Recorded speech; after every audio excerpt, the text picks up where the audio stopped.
అదో ఆశ్చర్యకరమైన పరబ్రహ్మము యొక్క స్థితిని మనం ఊహించలేం, దాన్ని మనం ఆలోచించలేం, అది మన మేధస్సుకు అందేటటువంటి విషయము కాదు. కాబట్టి రుక్మిణీదేవికి కలిగినటువంటి చిన్న అతిశయం అది పెరిగి పెద్దదైపోతే ఆవిడ ఉపద్రవాన్ని తెచ్చుకుంటుంది. అలా తెచ్చుకోకూడదు. ఆవిడ లక్ష్మీ అంశ, కారుణ్యమూర్తి అయి ఉండవలసిన తల్లి. ఆ తల్లికి ఇవాళ ఇంతమంది సమతులతో ఉండడంలో అతిశయ భావన కలుగుతోంది. ఈ అతిశయ భావన ఆమె ఎందు తీస్తే ఆవిడ పరమమంగళప్రదురాలుగా నిలబడుతుంది. కాబట్టి ఆవిడిని దిద్దుబాటు చెయ్యాలని మాట్లాడిన మాట తప్ప ఆయనకి నిజంగా విరసోక్తి నాటడంలో, ఆయన కోపానికి ఏదైనా కడుపులో పెట్టుకుని మాట్లాడిన వాడైతే చిరునవ్వుతో ఒకలా ఉండి పైకి అలా మాట్లాడ్డ కదా.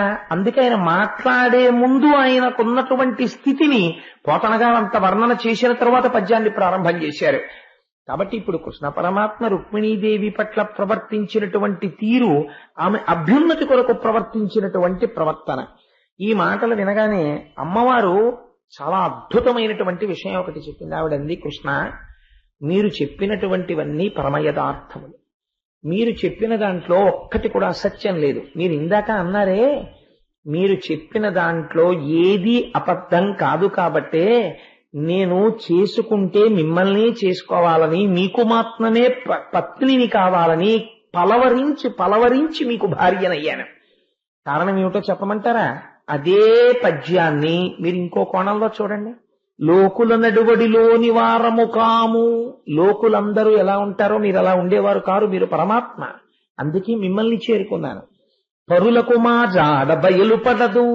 ఎదురుగుండా భార్య కనపడుతుంది, కొడుకు కనపడతాడు, కూతురు కనపడుతుంది. ఇక్కడే ఉన్న పరమాత్మ ఎప్పుడూ బయటపడ్డవు. అందుకని అందరికీ కనపడేటటువంటి రూపానివి కవు, పరబ్రహ్మ స్వరూపానివి. బలమదోపేతులు పగదొండ్రు మాతోడా. బలంతో అతిశయించి మదమెక్కిన వాళ్ళుంటారే, మా అంత వాళ్ళ మేమన్న వాళ్ళు నీతో వైరం పెట్టుకుంటారు, నిన్ను మర్చిపోతుంటారు. నువ్వు చెప్పింది యథార్థమే. రాజపీఠములకు రాముతరచు. సమస్త బ్రహ్మాండములను హేళగా నిర్వహించేటటువంటి నీకు పరిమితమైన ఒక సింహాసనం మీద కూర్చోవలసిన అవసరం ఉందా? అందుకు నువ్వు రాజపీఠాలెక్కవు. శరణంబు మాకు ఈ జలరాశి సతతంబు. ఈ నీటిలోకి వచ్చి నువ్వు ఉండడం అనేటటువంటిది అందరిలా ఉన్నవాడివి కావు. యుద్ధం జరుగుతున్నప్పుడు ఒక్క ప్రాణి కూడా మరణించకూడదని అందరినీ భద్రంగా తెచ్చి ఇక్కడ పెట్టడం కోసమని తీసుకొచ్చిన వాడివి. నువ్వు మాత్రం జరాసంధుడు వచ్చినప్పుడు, కాలయవనుడు వచ్చినప్పుడు అక్కడే ఉన్నావు, ఆ మధురానగరం కోటలోనే ఉన్నావు. కాబట్టి నీ చేష్టితములు లోకరక్షణ కోసమే కాని నీ చేష్టితములు నీ రక్షణ కొరకు కావు. కలవారు చుట్టాలు కారు. ఐశ్వర్యవంతులు ఎవరూ నీకు చుట్టాలు కారు. ఎందుకని?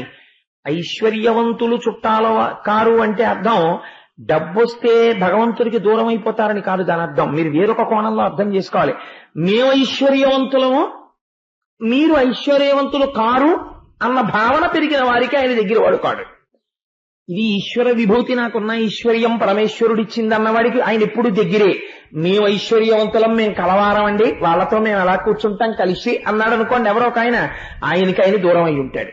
కాబట్టి ఇలా నిష్కించన జనబంధులము అన్నీ విడిచిపెట్టి, అన్నీ ఉన్నా అన్నీ వదిలిపెట్టి ఈశ్వరుడే మాకు కావాలని భగవంతుడి కోసమే జీవితము గడిపేటటువంటి పరమ భాగవతోత్తములు ఎవరుంటారో అటువంటి వారికి చెందిన వాడవు నువ్వు. కాబట్టి ముక్త సంగ్రహులము, ఎప్పుడూ కూడా తాను పరబ్రహ్మస్వరూపుడై తన నడువడి ఒకరు అర్థము చేసుకోలేని రీతిలో ఉండేటటువంటి వాడు. భిక్షులైన వారి కాని ఆశ్రయింపము. అన్నీ విడిచిపెట్టేసి ఎప్పుడు ఈశ్వరుణ్ణి చెయ్యి చాపి అడిగి పుచ్చుకునేవాణ్ణే తప్ప ఒకరి దగ్గర చెయ్యి చాపనన్న వాడి దగ్గర చెయ్యి చాపేటటువంటి వాణ్ణి. అంటే అందుకే నేను ఎవరి కాళ్ళు కడుగుతానో తెలుసా, నేనెవరికి నమస్కరిస్తానో తెలుసా అని అడిగాడైన. ఎవరికి నమస్కరిస్తావు కృష్ణ అంటే, మనస్సులో ఏ కోరిక లేకుండా ఎప్పుడూ భగవంతుడి గురించి చెప్పుకుని రమించిపోయేటటువంటి బ్రాహ్మణోత్తముడు ఎక్కడున్నాడో వాడి పాదములకు నేను నమస్కరిస్తున్నాను అన్నాడు కృష్ణ భగవానుడు. కృష్ణ పరమాత్మ యొక్క ఆగమనాన్ని తెలుసుకున్నటువంటి రుక్మిణీదేవి గబగబా వెళ్లి ఆ పరిచారిక చేతిలో ఉండేటటువంటి ఆ దండాన్ని తను తీసుకుని కృష్ణ పరమాత్మకి ఇసురుతోంది. విసురుతుంటే కృష్ణుడు రుక్మిణీదేవి వంక చూసి పరమ ప్రసన్నుడై, మీరు ఈ విషయాన్ని ముందు గుర్తెరగాలి. ఎందుకంటే నేను ఒకరిని కర్కశంగా మాట్లాడుతున్నాను అనుకోండి, కర్కశంగా మాట్లాడేటప్పుడు నా ముఖంలో అప్రసన్నత గోచరిస్తోంది అనుకోండి, అప్పుడు నేను ఒక రకమైనటువంటి వ్యగ్రతకి లోనై ఉన్నాను అని గుర్తు. నేను వ్యగ్రతకి లోను కాకుండా వచ్చిన వాళ్ళని చాలా చిరునవ్వుతో పిలిచి కూర్చోపెట్టి మాట్లాడేటప్పుడు మాట్లాడినటువంటి మాటలు మాత్రం నా ముఖంలో చిరునవ్వేం చెదిరిపోలేదు. నేను చక్కగా నవ్వుతూనే ఉన్నాను, మాట్లాడేటప్పుడు పరమ ప్రసన్నంగా ఉన్నాను. కానీ మాట్లాడినటువంటి మాట మాత్రం అవతల వాళ్ళు స్పృహ కోల్పోయేలా ఉంది. అంటే తను వ్యగ్రతకి లోనై మాట్లాడుతున్నాడా, వ్యగ్రతకి లోను కాకుండా మాట్లాడుతున్నాడా? అంటే తను వ్యగ్రతకి లోను కాలేదు. తానే వ్యగ్రతకి లోనైపోయిన వాడు అవతల వాళ్ళని దిద్దుతాడు. తను వ్యగ్రతకి లోను కాకుండా ఆయన ఏదో ప్రతిపాదన చేస్తున్నాడు, ఆయన ఏదో ఒక మాట మాట్లాడుతున్నాడు. కానీ ఆ మాట ఇవాళ చాలా దారుణమైనటువంటి మాటలు కొన్ని మాట్లాడతాడు కృష్ణ పరమాత్మ. మనం ఎప్పుడూ అసలు ఊహించం కూడా రుక్మిణీదేవితో కృష్ణుడు ఎలా మాట్లాడతాడు అని. ఆయన అన్నాడు, రుక్మిణి నిన్ను చూస్తే నాకు పొరపాటు చేసేవేమో అని అనిపిస్తోంది. ఎందుచేతనంటే వివాహం జరిగేటప్పుడు వధువు వేపువారు వరుడి వేపువారు కూడా సమానమైనటువంటి స్థితిలో ఉన్నవారై ఉండాలి. నేను ఐశ్వర్యహీనుణ్ణి, దరిద్రుణ్ణి, ఎక్కడో సముద్ర గర్భంలో ఇల్లు కట్టుకున్నవాణ్ణి. నీకు శిశుపాలుడి వంటి మహాఐశ్వర్యవంతుడితో నీ అన్న వివాహాన్ని సిద్ధం చేశాడు. నువ్వు నిష్కారణంగా అంత మంచి సంబంధాన్ని విడిచిపెట్టుకుని ఏమీ చేత కానివాణ్ణి, పిరికివాణ్ణి, సముద్ర గర్భంలో ఉన్నవాణ్ణి, దరిద్రుణ్ణి నన్ను నువ్వు చేపట్టావేమో అని అనిపిస్తోంది. నువ్వు చేసినటువంటి పొరపాటు దిద్దుకోవాలి అని నీ మనస్సులో కోరిక ఉంటే అట్లాంటి అవకాశం నీకు కల్పించడానికి నేను సిద్ధంగా ఉన్నాను. ఎందుచేత అంటే నా పరిస్థితి ఏమిటో రుక్మిణి నీకు చెప్తున్నాను. లోకుల నడిబడిలోని వారము కాము, పరులకు మా జాడ బయలుపడదు. బలమదోపేతులు పగగొండ్రు మాతోడ, రాజపీఠములకు రాము తరచు. శరణంబు మాకు ఈ జలరాశి సతతంబు, నిష్కించనుల మేము నిధులలేవు. కలవారు చుట్టాలు కారు, నిష్కించన జన బంధులము, ముక్త సంగ్రహులము, గూఢవర్తనులము, గుణహీనులము. భిక్షులైన వారి కాని ఆశ్రయింపము. ఇందు ముకుల తగుల, ఇటువంటి మము బోటి వారినేల తగుల వారిజాక్షి. ఆయన అన్నాడు, లోకుల నడువడిలోని వారము కాము. అందరూ లోకంలో ఉన్న వాళ్ళు ఎలా ప్రవర్తిస్తారో మాదటువంటి ప్రవర్తన కాదు. పరులకు మా జాడ బయలుపడదు. మా యొక్క జాడ మేము ఎక్కడుంటున్నామో అసలు పరులకి తెలియదు కూడా. ఎందుకంటే ఎక్కడో సముద్ర గర్భంలో ద్వారకలో ఉంటాడు ఆయన. బలమదోపేతులు పగగొండ్రు మాతోడ, చాలా బలంతో వ్యగ్రతతో మదించి ఉన్నటువంటి వాళ్ళు ఎవరుంటారో అటువంటి వాళ్ళు మాతో శత్రుత్వం పెట్టుకుంటూ ఉంటారు. రాజపీఠములకు రాము తరచు. నేను ఎప్పుడూ సింహాసనం ఎక్కి కూర్చుని పరిపాలన చెయ్యను. యదువంశానికి ఉన్నటువంటి శాపం చేత ఆయన ఎటువంటి పరిపాలన చెయ్యలేదు. శరణంబు మాకు ఈ జలరాశి, ఎప్పుడు నేను ఈ నీళ్లలో ఎక్కడో దాక్కుని ఉంటాను. సతతంబు నిష్కించునుల మేము నిధులు లేవు. ఒకళ్ళ దగ్గరికి వెళ్ళి యాచించేవాణ్ణే కానీ నాకు అంటూ ఐశ్వర్యమేం లేదు. కలవారు చుట్టాలు కారు. పోనీ ఐశ్వర్యవంతులు చుట్టాలు ఎవరైనా ఉన్నారేమో అంటే నేను గోపవంశంలో పుట్టాను, నాకు ఐశ్వర్యవంతులు ఎవరు చుట్టాలు లేరు. నిష్కించన జన బంధులము, ముక్త సంగ్రహులము. మోక్షం కోరేటటువంటి వాళ్ళు, ఇల్లు వదిలిపెట్టిన వాళ్ళు, సంసారాలు వదిలిపెట్టిన వాళ్ళు, ఇలాంటి వాళ్ళందరూ మాకు బంధుజనం. గూఢవర్తనులము, మేము ఎలా ప్రవర్తిస్తామో ఎవరికీ తెలియదు, చాలా గూఢంగా ఉంటుంది, రహస్యంగా మా ప్రవర్తన. గుణహీనులము, మాకు గుణం లేదు. భిక్షులైన వారి గాని ఆశ్రయింపము, భిక్షమెత్తుకునేటటువంటి వాళ్ళని మేము ఆశ్రయిస్తుంటాం.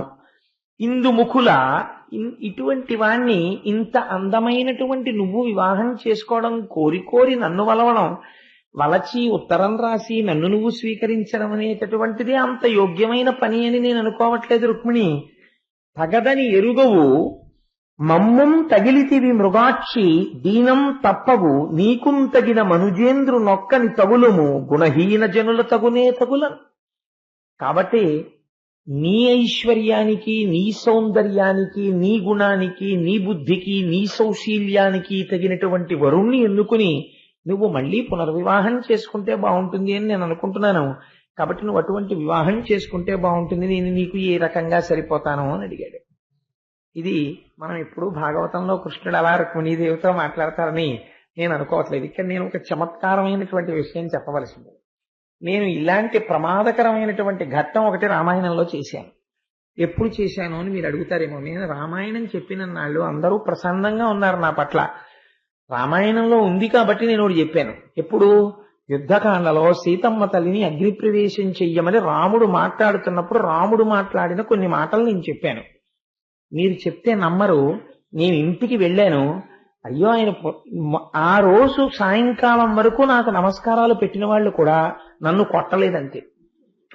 యథార్థంగా జరిగిందండి ఇది. రామాయణంలో నాకు ఫోన్లు చేసి కంఠాలు ఎంత కోపంగా ఉన్నాయో తెలుసా అండి.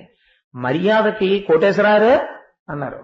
ఎంతో ప్రియంగా పిలిచేవాళ్ళు కూడా కోటేశ్వరారు మీరైనా మాట్లాడేది. నమస్కారం, మీకు విషయం చెప్పాలని ఫోన్ చేశాం.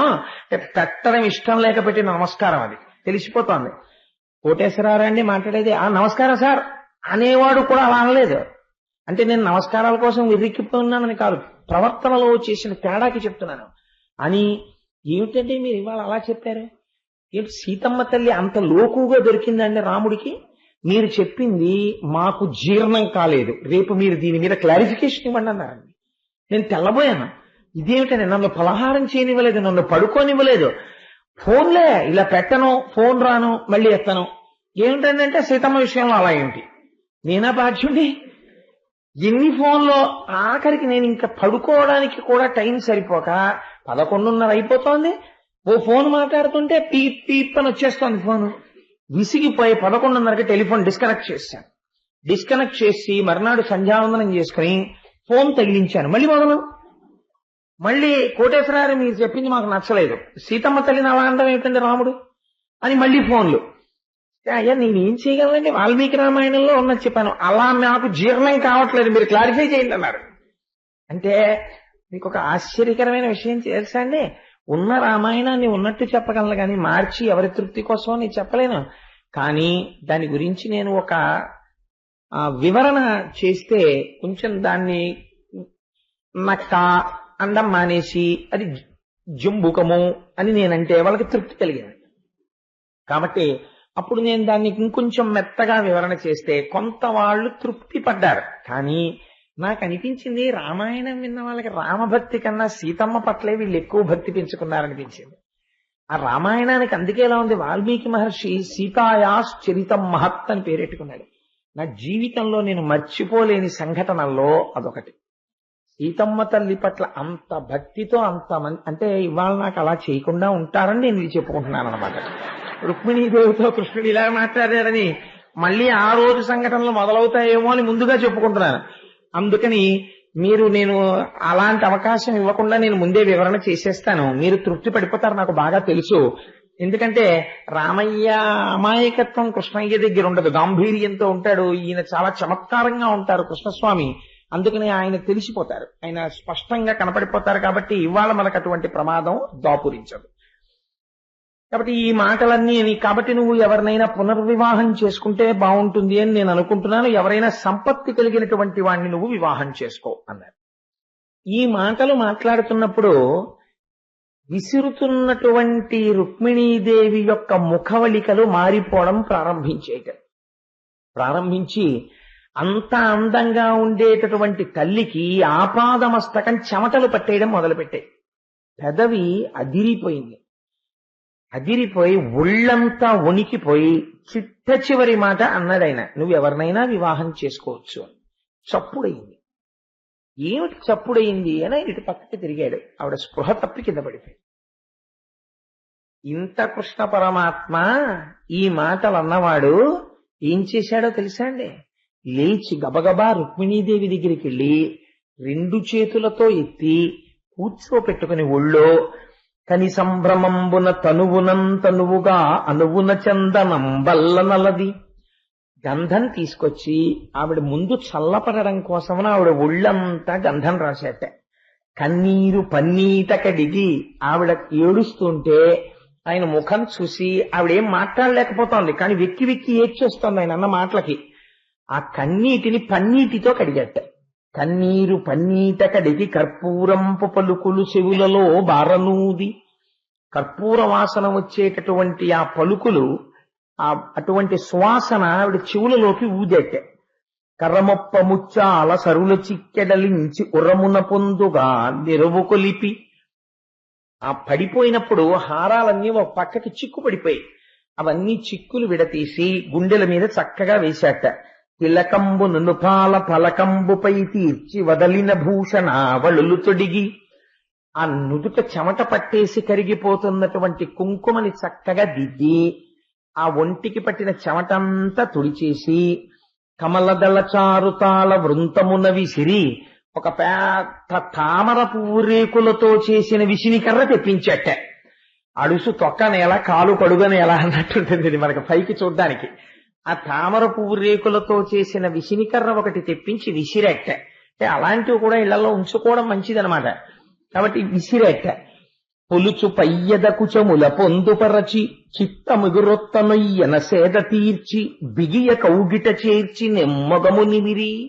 అమ్మవారికి ఉపశాంతి కలిగేటట్టు, ఆవిడ ప్రసన్నమయ్యేటట్టు ప్రవర్తించి ఆవిడిని తన ఒడిలో కూర్చోపెట్టుకున్నాడు.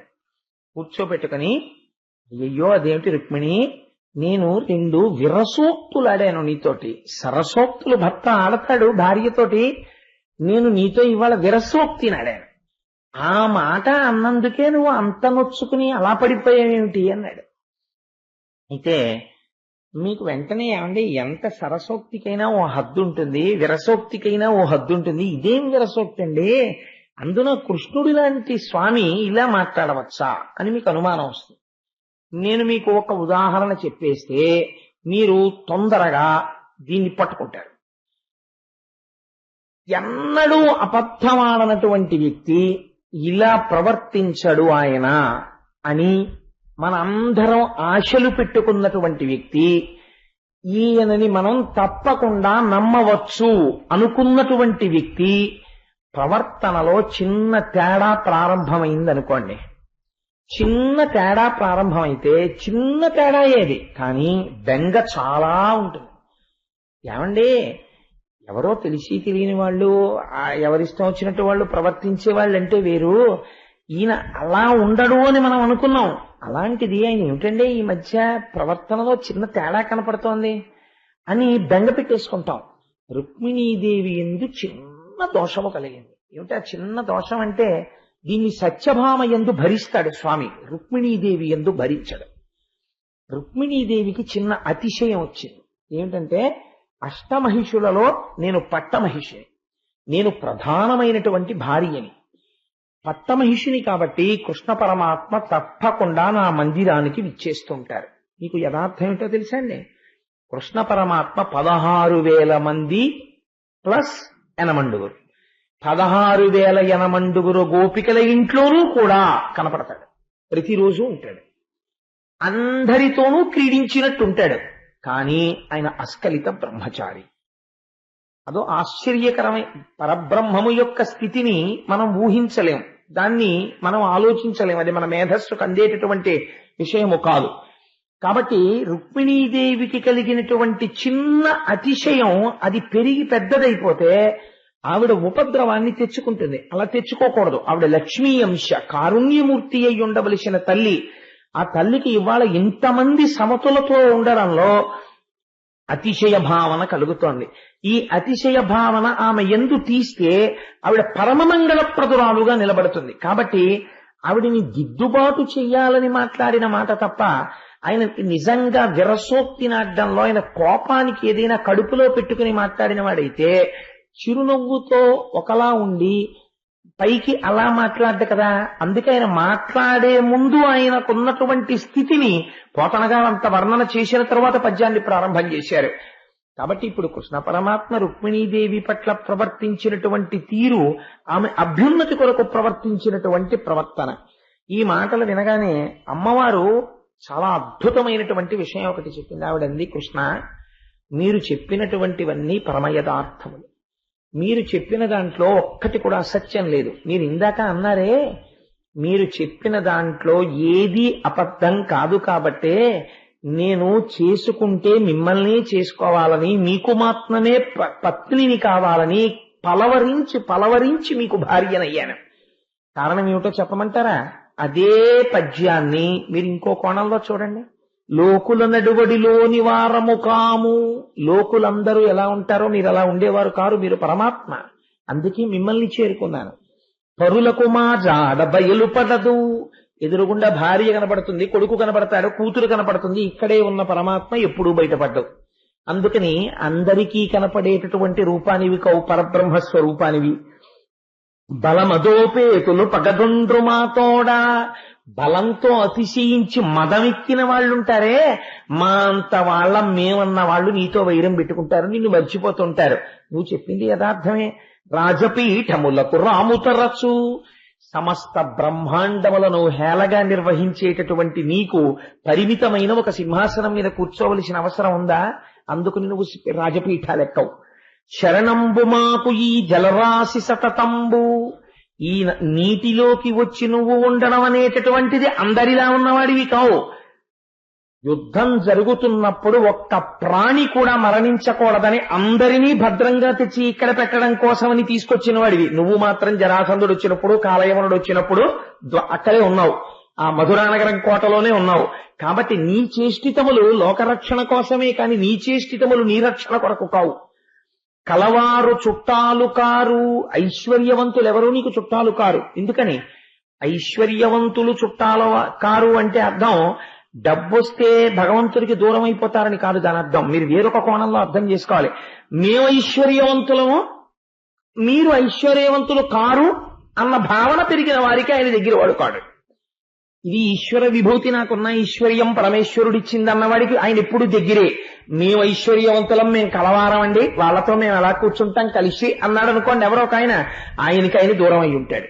కాబట్టి ఇలా నిష్కించన జనబంధులము, అన్నీ విడిచిపెట్టి, అన్నీ ఉన్నా అన్నీ వదిలిపెట్టి ఈశ్వరుడే మాకు కావాలని భగవంతుడి కోసమే జీవితము గడిపేటటువంటి పరమ భాగవతోత్తములు ఎవరుంటారో అటువంటి వారికి చెందిన వాడవు నువ్వు. కాబట్టి ముక్త సంగ్రహులము, ఎప్పుడూ కూడా తాను పరబ్రహ్మస్వరూపుడై తన నడువడి ఒకరు అర్థము చేసుకోలేని రీతిలో ఉండేటటువంటి వాడు. భిక్షులైన వారి కాని ఆశ్రయింపము. అన్నీ విడిచిపెట్టేసి ఎప్పుడు ఈశ్వరుణ్ణి చెయ్యి చాపి అడిగి పుచ్చుకునేవాణ్ణే తప్ప ఒకరి దగ్గర చెయ్యి చాపనన్న వాడి దగ్గర చెయ్యి చాపేటటువంటి వాణ్ణి. అంటే అందుకే నేను ఎవరి కాళ్ళు కడుగుతానో తెలుసా, నేనెవరికి నమస్కరిస్తానో తెలుసా అని అడిగాడైనా. ఎవరికి నమస్కరిస్తావు కృష్ణ అంటే, మనస్సులో ఏ కోరిక లేకుండా ఎప్పుడూ భగవంతుడి గురించి చెప్పుకుని రమించిపోయేటటువంటి బ్రాహ్మణోత్తముడు ఎక్కడున్నాడో వాడి పాదములకు నేను నమస్కరిస్తున్నాను అన్నాడు కృష్ణ భగవానుడు.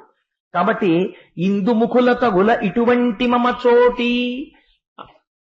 సౌందర్యవంతులైనటువంటి కాంతలకి నీతో పని లేదు అన్నావు. నిజమే, నీకు కావలసినది అంతఃసౌందర్యం తప్ప బాహ్య సౌందర్యంతో నీకు పనేమిటి? కృష్ణ, నువ్వు అన్న మాటలలో చమత్కారాన్ని నేను గ్రహించగలిగాను. ఇటువంటి వాడివి కాబట్టే నేను చేరుకున్నాను స్వామి. నాకు ఇంత తపస్సు చేసి నిన్ను పొందడానికి కారణం అదే. చూడండి, భగవంతుని యొక్క హృదయాన్ని అర్థం చేసుకోవడంలో, భగవద్వాక్యాన్ని విని తప్పు దిద్దుకోవడంలో ఈశ్వరుడికి దగ్గరవుతారు. అధిక్షేపించారనుకోండి దూరం అయి ఉండేవారు.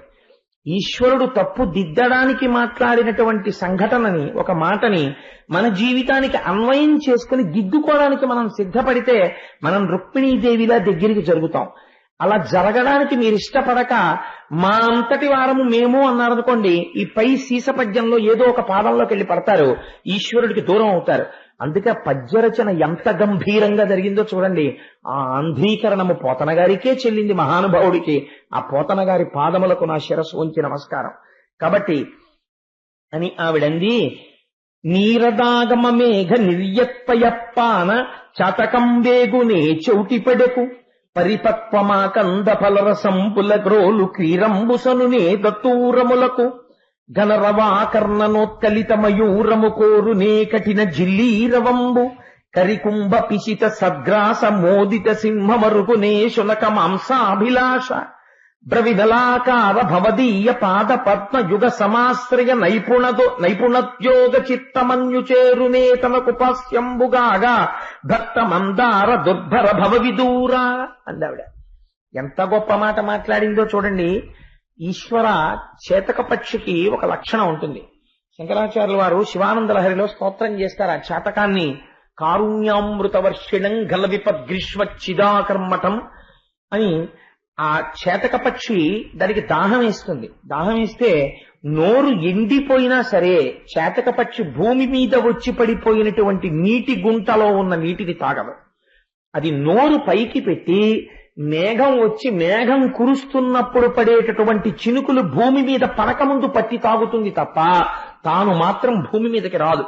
మనకి పక్షులు జీవితాన్ని నేర్పుతాయండి. హోమపక్షి అని ఒక పక్షి ఉంది. ఆ పక్షి భూమిని అసలు ముట్టదు. అది ఎప్పుడు ఆకాశ పథంలో తిరుగుతుంది. అందుకే అది యోగికి సంబంధించినటువంటి పక్షి అని రామకృష్ణ పరమహంస చెప్తారు.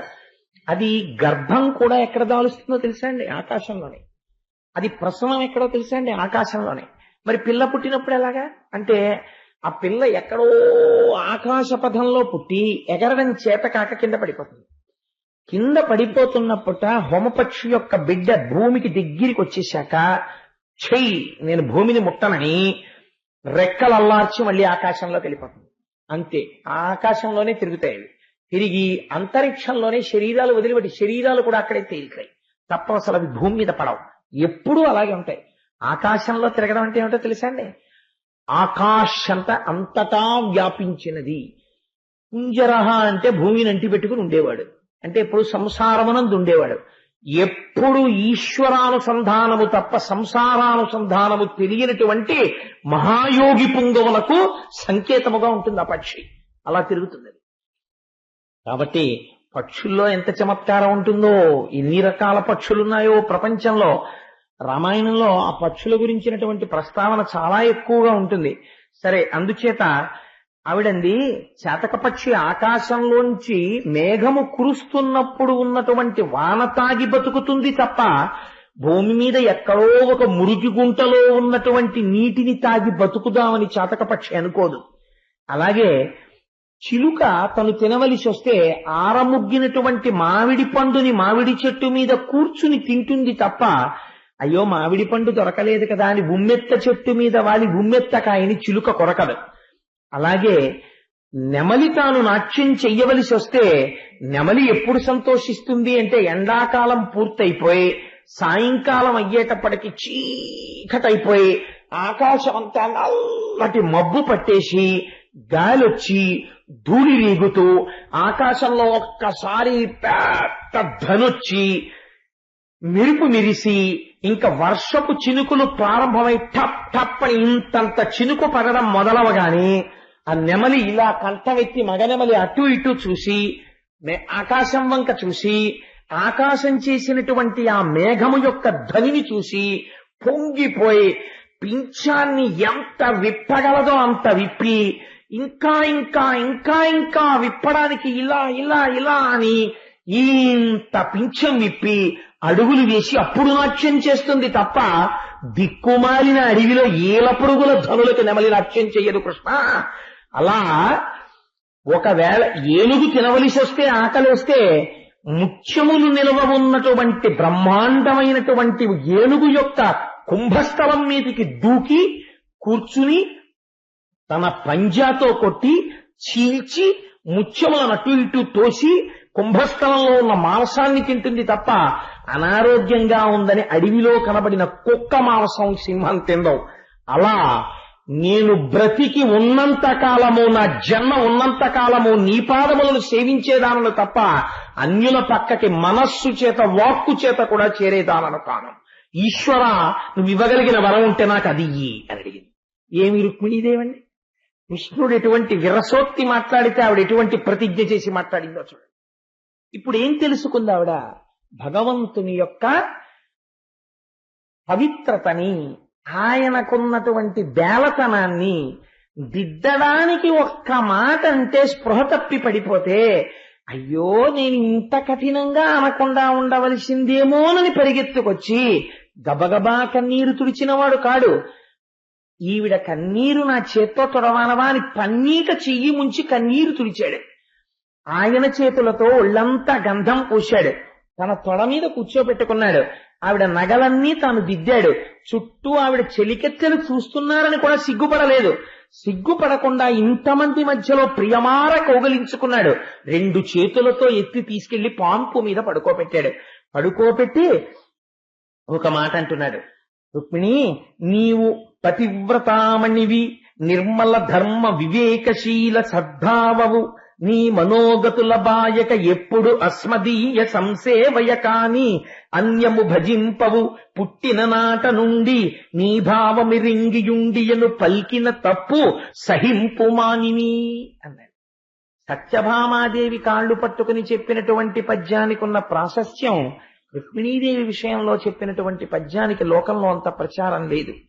కానీ ఆనాడు కృష్ణ పరమాత్మ ఎంత బేలగా మాట్లాడాడో చూడండి. రుక్మిణీదేవి దగ్గరికి వెళ్ళి ఆవిడొక్క మాట చెప్తే ఆయన అన్నాడు, నీవు పతివ్రతామణివి, నాకు తెలుసు రుక్మిణి, నువ్వు పరమ పతివ్రతవి, నిర్మల ధర్మ వివేక శీల సద్భావవు, నిర్మలమైనటువంటి మనస్సు కలిగిన దానివి, వివేకమున్న దానివి. ఎంత గొప్ప మాట అన్నాడో చూడండి. నా భర్త నన్నొక్క మాట అన్నారంటే నన్నేదో దిద్దడానికన్నవారే తప్ప నా మనస్సు బాధ పెట్టడానికన్నవారు కాదు. నా వల్ల ఏ పొరపాటు జరిగిపోయిందో అని నీలో నీవు బెంగ పెట్టేసుకోవడంలో స్పృహ తప్పిపోయిన స్వభావం ఉన్నదానవు, బాల్యము నుండి నన్ను ప్రేమించిన దానవు, ఎన్నడూ నా నుండి విడివడకుండా ఉండాలని కోరుకున్న దానవు, పుట్టిన నాటి నుండి నన్నే స్మరించిన దానవు. అటువంటి దాని పట్ల నేను కొంచెం ఎక్కువ మాట్లాడి ఉంటే నా తప్పు సహించు రుక్మిణి అని 2 చేతులు ఎత్తి ఇలా అన్నట్టు. రుక్మిణీదేవి గభాలన ఆ చేతులు పట్టుకుని, స్వామి మీరంత మాట అనకూడదు, నాకు ఒక్క వరం ఇవ్వండి అని అడిగింది. ఎంత చిత్రమైనటువంటి మాటో చూడండి.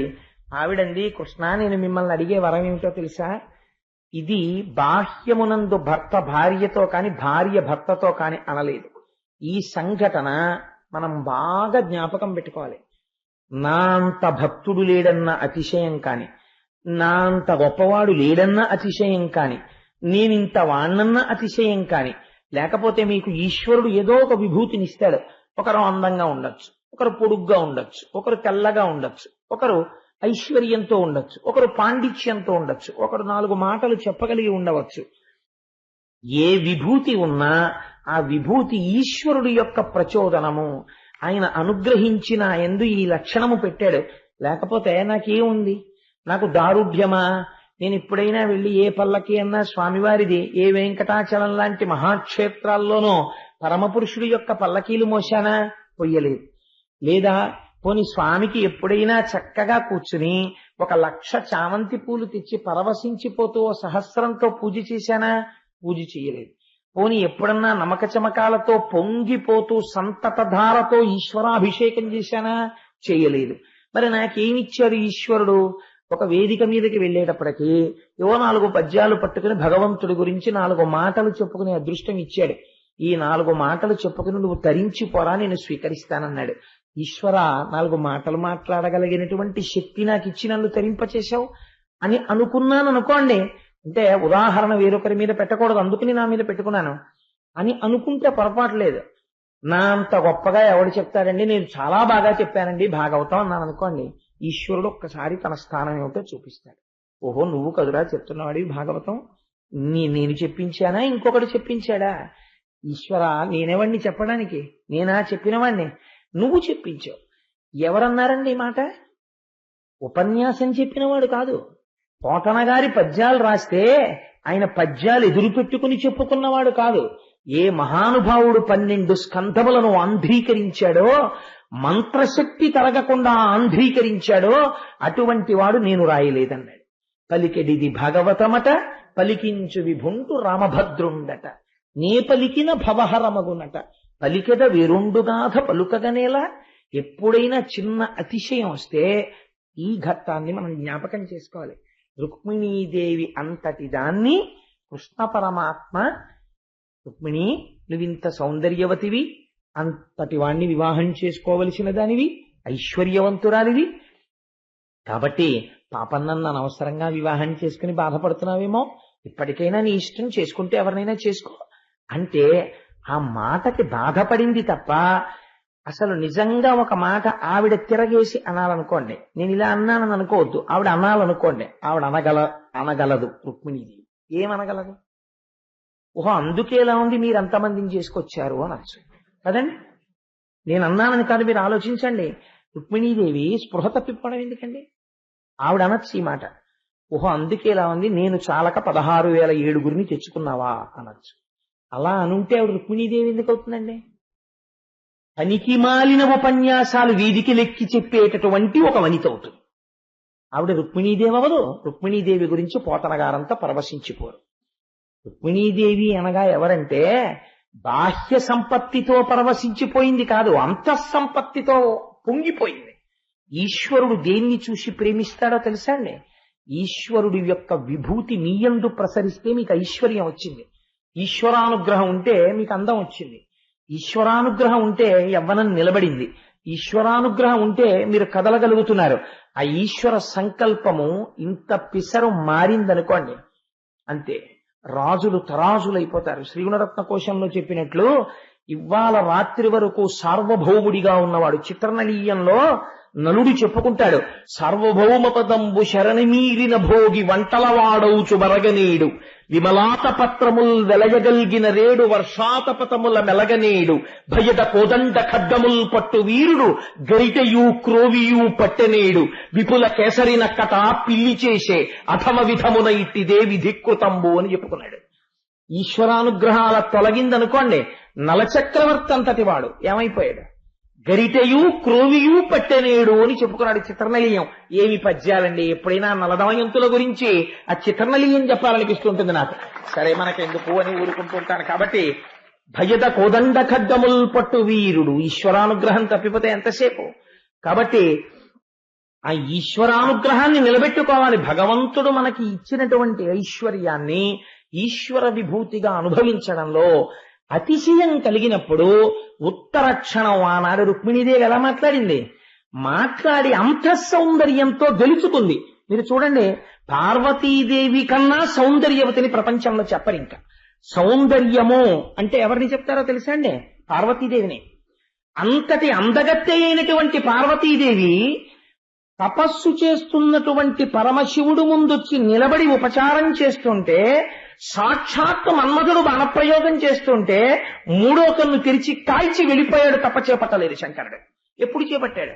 అపర్ణయై ఆకులు కూడా తినడం మానేసి తపస్సు చేసి సొక్కిపోయి ఇలా అయిపోయి నాకు ఈశ్వరుడే భర్తగా కావాలంటే ఆనాడు బ్రహ్మచారిగా వచ్చి మళ్లీ పరీక్ష చేశాడు. తన పెళ్లి చెడగొట్టుకోవడానికి తానే వచ్చి తన మీద చెప్పుకున్నవాడు ఈ సృష్టిలో ఉన్నవాడు ఉంటే శంకరుడే బ్రహ్మచారిగా వచ్చి. అప్పుడు ధూర్త బ్రహ్మచారి ఎవడరా నువ్వు శివలింగ చేశావంది ఆవిడ. అప్పుడు మెచ్చుకుని నిన్ను పెళ్లి చేసుకుంటానని శంకరుడిగా కనబడ్డాడు. ఈశ్వరుడు అడిగేది ఏదో తెలుసా అండి? అంతఃసౌందర్యం అడుగుతాడు. బాహ్య సౌందర్యము ఈశ్వరుడి దగ్గర పనికొచ్చేది కాదు. బాహ్య సౌందర్యం అంతా చెప్పి ఇందువల్ల కృష్ణుడు సత్యభామతో చాలా పొత్తుగా ఉన్నాడు అని ఎవరైనా అన్నారు అనుకోండి, నీకు భాగవతం చేత కాక నువ్వు అలా చెప్పావు. భాగవత పరిశీలన నీకు చేతనైతే రుక్మిణీదేవిది పెద్దపీట. ఎందుచేత పెద్దపీట అంటే అంతఃసౌందర్యము చేత స్వామిని గెలుచుకుందావిడ. నువ్వెప్పుడు గెలుచుకోవాలంటే పరమాత్మని అంతఃసౌందర్యంతో గెలుచుకోవాలి. ఇక్కడ పెరగాలి. నువ్వు ఎలా పెరగాలి? నీ యందున్న విభూతి ఈశ్వర ప్రచోదనమని నువ్వు అంగీకరించగలగాలి. నీకున్నది ఏదైనా ఈశ్వరానుగ్రహమే అనగలగాలి. ఎలా? కష్టం వచ్చినా. రుక్మిణీదేవి ఈ మాట అంటే నేను అందుకే అన్నాను, నువ్వు అందుకే చేసుకున్నావా అని ఉంటే ఇంత గొప్పగా కృష్ణ పరమాత్మ తీసుకెళ్లి పడుకోబెట్టి ఇన్ని ఉపచారములు చేసి ఆవిడ దగ్గర ఇలా అన్నాడు. ఎవడు భక్తితో అలా నిలబడిపోతాడో ఇన్ని మాటలు ఇలా అంటే చిన్న అతిశయం కలుగుతోందేమో, అది కలగకుండా ఉంటే రుక్మిణీదేవి చాలా శోభిస్తుందని ఈ మాట అన్నందుకు ఆవిడ ఎంత గొప్ప గొప్ప ఉపమానాలు చెప్పిందండి ఆవిడ. ఇది చూసుకుని పొంగిపోయి అన్ని ఉపచారాలు చేసి నా తప్పు క్షమించు రుక్మిణి అన్నాడు. ఇప్పటి వరకు కృష్ణ పరమాత్మ ఎవరి దగ్గరైనా నిలబడి నన్ను క్షమించు అని అడగడం మీరు విన్నారా భాగవతంలో? మొట్టమొదటిసారి రుక్మిణీదేవి దగ్గర అడిగాడు. అంటే ఈశ్వరుడు ఆయన కింకరుడిగా ఉండాలని కోరుకున్న వాడి దగ్గర ఎలా ఉంటాడో చూడండి. ఇంత వశుడవుతాడు ఈశ్వరుడని నిన్ను నువ్వు సంస్కరించుకోవలసినటువంటి విధానాన్ని విరసోక్తిని రుక్మిణి పట్ల ప్రదర్శించినట్టుగా, ప్రకటించినట్టుగా చూపించినటువంటి ఒక మహోత్కృష్టమైనటువంటి ఘట్టము. దీన్ని తెరకెక్కించడంలో ఉన్న రహస్యం ఏమిటో తెలుసా అండి? అది త్రికాలవేది కృష్ణ పరమాత్మ యొక్క ఆంతర జీవితమును కూడా దర్శనము చేయగలిగినటువంటి మహాపురుషుడైతేనే దాన్ని చెప్పగలడు. ఎవరు చెప్పగలరండి? లేకపోతే వెంకటేశ్వర స్వామి వారు 7 కొండలు దిగొచ్చి అలవేలు మంగమ్మ దగ్గరకు వచ్చినప్పుడు అలమేలు మంగమ్మ నాట్యం చేస్తే, నాట్యం చేసినప్పుడు ఒంటి చెమటలు పట్టిన అలమేలు మంగమ్మ ఎలా ఉంటుందో, ఆవిడ మనస్సులో భావన ఎలా ఉంటుందో, అలరులు కురియగా ఆడినదే అలకుల కులుకుల అలమేలు మంగ అనగలగాలంటే అమ్మతనంలో అమ్మతనాన్ని మాత్రమే చూసి అమ్మ మనస్సులో చొరబడి అమ్మకి అయ్య పట్ల ఉన్న శృంగార భావనని, ఆ నాట్యాన్ని తన జ్ఞాన నేత్రంతో చూసి కీర్తించగలిగి భక్తి స్థాయిలో నిలబడి ఆ సరళ రేఖ దాటడం అనేటటువంటిది చేత కాని వినయ సంపత్తి చేత కట్టుబడిన వగ్గేయకారుడికి తప్ప అంజలికి సాధ్యం కాదు. అది అన్నమయ్య గొప్పతనం. అలా రుక్మిణీదేవి ఇవాళ కృష్ణుణ్ణి వశం చేసుకుని తనవాణ్ణి చేసుకుంది. ఇది రుక్మిణీ విజయము అని నేను అంటాను. కాబట్టి ఇది మన విజయంగా మనం మార్చుకోవడంలో భాగవతం వినడం చేత మనం పొందవలసినటువంటి విజయం. దానికోసమని వ్యాస భగవానుడు అంతఃపురంలో జరిగినటువంటి విషయాన్ని భాగవతంలో తీసుకొచ్చి ఇస్తే పోతనామాచ్యుల వారు మన యందున్నటువంటి అనుగ్రహంతో వారు రామకైంకర్యంగా సమర్పించుకున్న దానిని ఆంధ్రీకరించి మనకు అందించారు. తదుపరి కాలంలో రుక్మిణీదేవి యొక్క అన్నగారైనటువంటి రుక్మి, ఇది ఒక చాలా చిత్రమైనటువంటి సందర్భం, మీరు చాలా జాగ్రత్తగా అర్థం చేసుకోవాలి. రుక్మికి రుక్మిణీదేవి అంటే చాలా ఇష్టం, కానీ కృష్ణుడంటే మాత్రం అంత పెద్ద ప్రీతి ఆయనకేం లేదు. పాము చుట్టం, పడగ విరోధం. పాము కావాలి, పడగ ఉండకూడదు. ఇది చాలా ఆశ్చర్యకరంగా ఉంటుంది. చాలా కుటుంబాలలో, నేను ఎందుకో పేర్లు పెట్టి చెప్పాలి, చాలా కుటుంబాలలో ఈ లక్షణం ఉంటుంది. ఎలా ఉంటుందంటే, అల్లుడు గారు కావాలి, అల్లుడు గారి అమ్మగారు కాని నాన్నగారు కాని ఉండకూడదు. ఆ అబ్బాయి వీళ్ళింటికి అల్లుడు అవ్వాలి, ఆ పిల్లాడికి అక్క చెల్లెళ్ళు ఉండకూడదు. ఈ అమ్మాయి అల్లుడు గారు ఈ పిల్ల అక్క చెల్లెళ్ళను కూడా మరదళ్ళని ఎంతో ప్రేమించాలి, కానీ ఈ పిల్లవాడు మాత్రం తన అక్క చెల్లెళ్ళని చూడకూడదు. ఎందుకు నువ్వు ఇంక మనుష్యుడిగా పుట్టడం? ఇది నీకు ఉండవలసిన లక్షణమే, ఒక మనుష్యుడికి ఉండవలసిన లక్షణమే. అది నీకు యుక్త వయస్సు వచ్చిన పిల్లనిచ్చేటటువంటి వాడికి ఉండవలసిన ఆలోచన సరళే. ఇది ఇంత హేయంగా ఉంటాయి ఆలోచనలు మనుష్యులవి. నేను ఒక్కొక్కసారి చాలా ఆశ్చర్యంగా ఉంటుంది. అక్క చెల్లెళ్ళు ఉన్నారా అండి అని చాలా భయంగా అడుగుతారు పెళ్లి కొడుకు గురించి అడిగేటప్పుడు. ఉన్నారండి అన్నాం అనుకోండి, అక్క చెల్లెళ్ళు ఉంటే అంటారు. అక్క చెల్లెళ్ళు ఉంటే నీకే? ఆయన అక్క చెల్లెళ్ళు, అక్క చెల్లెలతో పొందినటువంటి ప్రేమ, అన్నదమ్ముడు పీటల మీద కూర్చుని ఓ ఇల్లు కట్టుకుంటే అక్క చెల్లెలు పొంగిపోయి ఇచ్చినటువంటి హారతి నీకేం తెలుసు? నీకు తెలియదేమో జీవితంలో, అందుకని నువ్వు అలా మాట్లాడగలిగావు. ఆ అక్క చెల్లెలు ప్రేమ ఏమిటో నీకు తెలిస్తే నువ్వు అలా మాట్లాడగలవా? పెళ్లి కొడుకు పీటల మీద కూర్చుంటే ఎంత సంతోషం అండి వాళ్ళకి. మా అన్నయ్య పెళ్లి కొడుకు, మా తమ్ముడు పెళ్లి కొడుకు అని అలా వెనకాలే ఉంటారు. ఆ బుగ్గను చుక్కట్టడం దగ్గర నుంచి, ఆ కళ్యాణం బొట్టు తీర్చడం దగ్గర నుంచి, వాడికి ఎప్పుడు ఉత్తరీయం వేసుకోవడం రాక కిందకి జారిపోతుంటే దాన్ని భుజం మీద వేయడం దగ్గర నుంచి, ఆ జీలకర్ర బెల్లం పెట్టినటువంటి జిగురు వదిలిపోయే వరకు వాడికి తలంటి పోసి ఎంత ప్రేమ వాళ్ళది, అంత ప్రేమతో ఉంటారు. వీళ్ళు ఇలాంటి పనికిమాలిన మాటలు పై వాళ్ళు మాట్లాడుతుంటారు. పాడు చేసేది ఎవరంటే పెద్దవాళ్ళు. నన్ను క్షమించండి, నేను అలా అన్నందుకు సభాముఖంగా.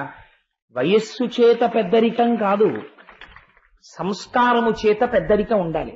సంస్కారము చేత పెద్దరికం చేత కాకపోతే ఎప్పుడు నువ్వు నేను భేదాలి.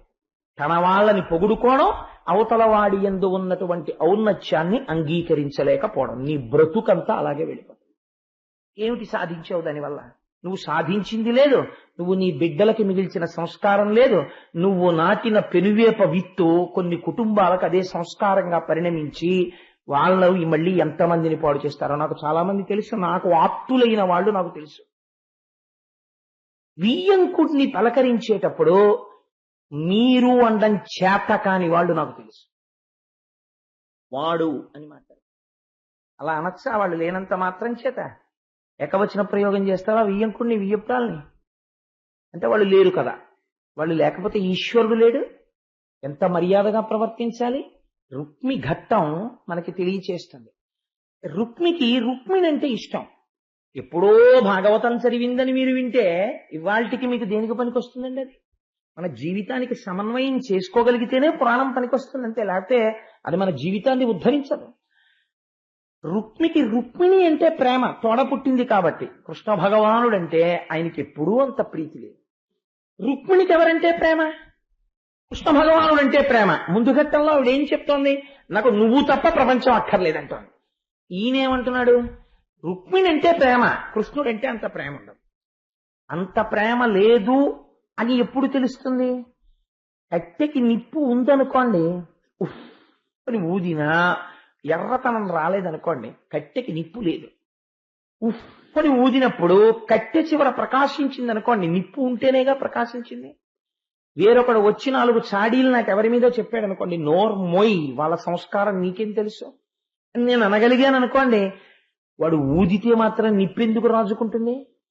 వాడు ఊదితే రాజుకుందంటే రాజుకోవడానికి రవ్వ ఇక్కడ ఉంది, ఎక్కడో ఉంది నాకు మనస్సులో, కాబట్టి కదా వాడు మాట అంటే రాజుకుంది. ఇప్పుడు ఈ కోణంలో మీరు ఈ కథ వినండి. రుక్మి ఎందుకంటే దానికి ముందు ప్రాతిపదిక చెప్పకపోతే మీరు ఆ కోణంలో దాన్ని నేను ఆఖరణ అన్వయం చేయడం కన్నా కొన్ని ముందు చెప్పి మిమ్మల్ని అన్వయం చేసుకోమంటే ఇవి నిత్య జీవితంలోవే కాబట్టి చాలా అందంగా మీరు అన్వయం చేసుకుని చక్కటి సంస్కారమును పొందగలుగుతారు. మీరందరూ సంస్కారులే అలా నేను అంటున్నాను, కానీ నాకన్నా నా దగ్గర వినవలసిన వాళ్ళు, నా దగ్గర సంస్కారము నేర్చుకోవలసిన వాళ్ళు ఈ సభలో ఎవరూ లేరు. మీ దగ్గర నేను నేర్చుకోవాలి తప్ప. అది మీ ఔదార్యం, అలా అంగీకరించి కూర్చోవడం. కాబట్టి ఆనాడు రుక్మి తన కుమార్తె అయినటువంటి రుక్మవతిని మేనల్లుడైనటువంటి ప్రద్యుమ్నుడికిచ్చి వివాహం చేశాడు. తన వేరొక కుమార్తె అయినటువంటి చారుమతిని కృతవర్మకిచ్చి వివాహం చేశాడు. మనవరాలైనటువంటి రుక్మలోచనని కృష్ణుడి యొక్క మనువడైనటువంటి అనిరుద్ధుడికిచ్చి వివాహం చేశాడు. ప్రద్యుమ్నుడి కుమారుడు అనిరుద్ధుడికిచ్చి వివాహం చేశాడు. అప్పటికి కృష్ణుడి యొక్క సంతతి 16,000 మంది అంగనలు, అష్టమహిషులయందు, ప్రతి వారి యందు 10 మంది కుమారులు కలిగారు కృష్ణ పరమాత్మకి సమానంగా. ఆయన కొడుకులు, అల్లుళ్ళు, ఆయన మనవలు, మునిమనవలు, ఇదంతా కలిసి తామర తంపరగా పెరిగిపోయినటువంటి వాళ్ళకి చదువు చెప్పడం కోసమని పెట్టినటువంటి గురువుల సంఖ్య 3,80,000, ఒక 100 మంది గురువులు. అంటే ఒక వ్యక్తి నిజంగా ఒక 60 ఏళ్ళో 70 ఏళ్ళో వచ్చేటప్పటికి ఈసారి మనం అందరం కూడా మకర సంక్రమణానికి నా కడుపున పుట్టిన వాళ్ళు, వాళ్ళ కడుపున పుట్టిన వాళ్ళు, తత్సంబంధీకులు అందరం కలిసి వెంకటాచలం వెడదాం మకర సంక్రమణానికి అన్నాడు అనుకోండి, ఒక 3 బోగీలు రిజర్వేషన్ చేయవలసి వస్తుంది నాన్నగారండి అని పెద్ద కొడుకులు లిస్టు రాసుకొచ్చారనుకోండి, నేనంట ఆయన ఐశ్వర్యవంతుడు అంటాను. ఎందుకంటే ఆయన పిలిస్తే వస్తారు. ఎంతమంది నీకుంటే ఎందుకు, నువ్వు పిలిస్తే రాని వాళ్ళ సంఖ్య ఎక్కువ ఉందనుకోండి, నీవు ఐశ్వర్యము లేనివాడవు. నువ్వు పిలిస్తే పరిగెత్తుకు రావాలి 10 మంది. అలా రాగలుగుతున్నారంటే నువ్వు ఐశ్వర్యవంతుడివి, నువ్వు ప్రేమ సంపాదించుకున్నావు ప్రపంచంలో. కాబట్టి కృష్ణ పరమాత్మ ఇంతమంది గురువులు పెట్టవలసి వచ్చింది అంటే ఆయన ఎంత సంతోషంగా, ఎంతమంది మనవలతో, కొడుకులతో, కోడళ్లతో, ముని మనవలతో ఎంత సంతోషంగా ఎలా కాలం గడుపుతున్నాడో మీరు ఆలోచించండి. అటువంటి సమయంలో వివాహం జరిగింది. బలరాముడు కృష్ణ పరమాత్మ ఆ విదర్భ రాజ్యానికి వెళ్ళి అక్కడ వివాహ వేడుకలు చాలా సంతోషంగా జరిగిపోయాయి. వేడుకలన్నీ జరిగిపోయిన తర్వాత కొత్త పెళ్లి కొడుకు, కొత్త పెళ్లి కూతురు అందరూ బయలుదేరిపోవడానికి సిద్ధపడుతున్నారు. అక్కడికి కళింగరాజు వచ్చాడు. ఈ కళింగరాజుకి లేనిపోని పెద్దరికం ఒకటి ఉంటుంటుంది కొంతమందికి, ఇదో అక్కర్లేని పెద్దరికం. ఇలాంటి వాళ్ళని చేర తీసేటప్పుడు చాలా జాగ్రత్తగా ఉండాలి. బంధువులలోనే ఉంటారు, ఓర్వలేని వాళ్ళు ఉంటారు. వాళ్ళ స్థానాన్ని మీరు పరిమితం చేయకపోతే అన్నిటికీ వాళ్ళకేం పెద్దపీట వెయ్యక్కర్లేదు. వాళ్ళకి సంస్కారం లేని బంధువులు అయినప్పుడు వాళ్ళ స్థానం వాళ్ళకి చూపిస్తే చాలు, తప్పేం లేదు. దేహబంధుత్వం ఎంతవరకు అంతవరకు ఆ గౌరవం చాలు. సంస్కార బలం పెంచుకోలేని వాళ్ళు, సంస్కార బలం పెరిగిన వాళ్ళు ఉంటారు, వాళ్ళు దేహబంధుత్వం చేత దూరబంధువులు అయినా వాళ్ళకి పెద్దపీట వేయాలి. ఎందుకని? సంస్కార బలం చేత పెద్ద బంధువులు వాళ్ళు. అందుచేత చూడండి ఎంత చిత్రం జరిగిందంటే ఒక నీతి చంద్రికలో ఒక మాట చెప్తారు. వెనకటికి ఒక రాజుగారి యొక్క పట్టె మంచానికి ఒక నల్లి ఉండేది. ఆ నల్లి రాజుగారు తినడం అంటే ఎటువంటి ఫుడ్ తింటాడండి ఆయన? మనలాగా తినడు కదా. అంటే మనం ఏం తక్కువ తింటలేదు, ఈశ్వరానుగ్రహం చేత మనం కూడా మంచి ఆహారం తినగలిగిన సమర్థతని ఈశ్వరుడు మనకి ఇచ్చాడు. మీరు ఇచ్చిన పళ్ళే చాలు రోజును అన్ని ఇప్పిస్తున్నాడు నాకు, ఇంకా మళ్ళీ మనలా అనడం ఎందుకు? ఈశ్వరుడు నేను తిన్నట్టు రాజులు తింటున్నారు అంటే సరిపోతుందేమో అసలు. అందుకని అంత మంచి ఆహారం తినేటటువంటి రాజు యొక్క రక్తము చాలా రుచిగా ఉంటుంది కదా. అందుకని ఆ రాజు పడుకుని నిద్రపోతుంటే నల్లికి ఒక లక్షణం ఉంటుంది, నిద్రపోతే తప్ప నల్లి కుట్టదు. అందుకని చక్కగా రోజు రాత్రి బాగా నిద్రపోయిన తర్వాత ఈ నల్లి వచ్చి కుట్టి చక్కగా నెత్తురు తాగేసి వెళ్లి పడుకునేది. రాజు ఎప్పుడూ పట్టించుకోలేదు. కానీ ఒకనాడు ఎక్కడో దూరదేశం నుంచి ఓ దోమ ఒకటి వచ్చింది. ఈ నల్లితో బంధుత్వం పెట్టుకుని వచ్చి, నువ్వు రాజావారి అంతఃపురంలో ఉంటావు కదా, నేను ఇంత చుక్క నెత్తురు రాజుగారికి తాగెళ్ళిపోతాను, ఎప్పటి నుంచో కోరిక, నీ కాళ్ళు పట్టుకుంటే తీరుతుంది అంటున్నారు, ఇంత చుక్క తాగనిద్దు అంది. అంటే అదంది, వద్దు నాకంటే అలవాటు, రాజు బాగా గాఢ నిద్ర పోయిన తర్వాత ఆయనకి తెలియకుండా తాగుతాను, తెలిస్తే కొంపలు అడిపోతాయి, అందుకని వద్దు, నేను నిన్ను తాగనివ్వను అంది. అలా కాదు, నువ్వు ఇంద్రుడివి, చంద్రుడివి, ఉపేంద్రుడివి, అంతవాడివి ఇంతవాడివి, నువ్వు తలుచుకుంటే ఎంతసేపు, నన్ను ఒక్క చుక్క తాగని అంది. నల్లి మంచంలో ఉంటుంది అడుగున, దోమ పైన తిరుగుతుంది. ఈ పిచ్చనల్లి అంది, అయితే రాజు బాగా నిద్రపోయిన తర్వాత మాత్రమే తాగు, తాగేటప్పుడు కూడా చాలా జాగ్రత్తగా తాగు, ఏ అవయవం మీద పడితే అవయవం మీద వాలకు, ఇన్ని మాటలు చెప్పింది. అలాగే అంది. రాజు వచ్చి ఇలా పడుకున్నాడు. దీనికి తొందర, ఎప్పుడు తాగేద్దాం అని. ఆయన ఇలా పడుకుని కళ్ళు మూసుకుని ఇంకా గుర్రు పెట్టలేదు, ఆయన ఇంకా బాగా నిద్రపోలేదు. ఇది ముఖం వంక చూసింది. రాజావారి ముఖం అంటే ఎంత బాగుంటుంది, చక్కగా అందంగాను. అందుకని రాజుగారి ముక్కు మీద వాలి తాగితే బాగుంటుందని ముక్కు చివర వాలి తాగబోయింది. తాగబోతే రాజుకి చుర్రుమని ఒక్క దెబ్బ కొట్టాడు. ఇలాగ కొట్టే తప్పుకుని మళ్ళీ రాజు నిద్రపోకముందే చెంప మీద వాలింది. మళ్ళీ కొట్టాడు, మళ్ళీ తప్పుకుంది. మూడో మాట మళ్ళీ వచ్చి నుదుటి మీద వాలింది, మళ్ళీ కొట్టాడు, తప్పుకుంది. ఇలా అనుకున్నాడు. 3 దద్దుర్లు కనపడ్డాయి. ఒక్కసారి లేచి, ఎవరక్కడ అన్నాడు. ప్రభు ఏమైంది అని పరిగెత్తుకొచ్చారు. ఏమిటి దిక్కుమాలిన మంచం, ఇందులో ఏముంది, అస్తమానం నన్ను ఏదో కుడుతోంది మొహం మీద అన్నాడు. ప్రభు ఇవాళకి మీరు ఈ హంసతూలికా తల్పం మీద పడుకోండి అని దాన్ని తీసుకెళ్లి శుభ్రంగా పరుపు గిరుపు దులిపేసి మంచం దులిపారు. ఈ నల్లి కింద పడింది, దీన్ని తప్పించారు, దోమ వెళ్ళిపోయి. కాబట్టి ఎవరిని పడితే వాళ్ళని బంధువులు కదా అని స్థానాలు ఏమి ఇవ్వక్కర్లేదు. నీతి చంద్రికను అనుసరించి వారి స్థానములలో వారిని ఉండనీయవచ్చు. నేనేం దోషం చెప్పలేదు కదండి, నీతి చంద్రికతో సమర్థించాను కదా. అందుచేత కృష్ణ పరమాత్మ వెళ్ళి అక్కడ చక్కగా ఆ విదర్భలో రుక్మి యొక్క కుమార్తెకి, రుక్మి యొక్క మనవరాలికి, కృష్ణుడి యొక్క మనవడికి వివాహాలు పూర్తయిపోతే ఆ మధ్యలో బయలుదేరాడు కళింగ దేశాధిపతి. ఇదే చాలా జాగ్రత్తగా ఉండాలి, ప్రత్యేకించి శుభకార్యాల్లో చాలా జాగ్రత్తగా ఉండాలండి. తగుదునమ్మా అని నేను ఎన్నో చోట్ల చూశానండి. కడివేడు పాలల్లో ఉప్పరాయి వేసినట్టు మాట్లాడే వాళ్ళు ఉంటారు. ఒక్క మాట మాట్లాడతారు అంతే వాళ్ళు. అప్పటి వరకు ఎంతో ప్రేమగా ఉన్న వాళ్ళు అనుమానాలు పెరిగిపోతాయి, మాటల తీరు మారిపోతాయి, కుటుంబాలు విడిపోతాయి. వీడెంత సంతోషపడిపోతాడో. వాళ్ళకి అదే పని. సంస్కారము లేని మాట తీరు ఉన్న వాళ్ళని ఎక్కడ ఉంచాలో అక్కడే ఉంచాలి. హాస్యగాడి కింద వాడి వదిలిపెట్టేస్తే చాలు వాళ్ళని. అంత సీరియస్ మైండింగ్ అంటారే, అది ఇవ్వక్కర్లేదు. వాళ్ళకి సంస్కార బలం లేదు మనస్సులో. అందుకని వాళ్ళ మాటకంత విలువ ఇవ్వకూడదు. సంస్కార బలం ఉన్నవాడి మాట ఉంటుంది, దాన్ని మీరు ఎప్పుడూ చాలా జాగ్రత్తగా తీసుకోవాలి. కాబట్టి చూడండి, ఆ కళింగ దేశాధిపతికి ఏం అవసరం?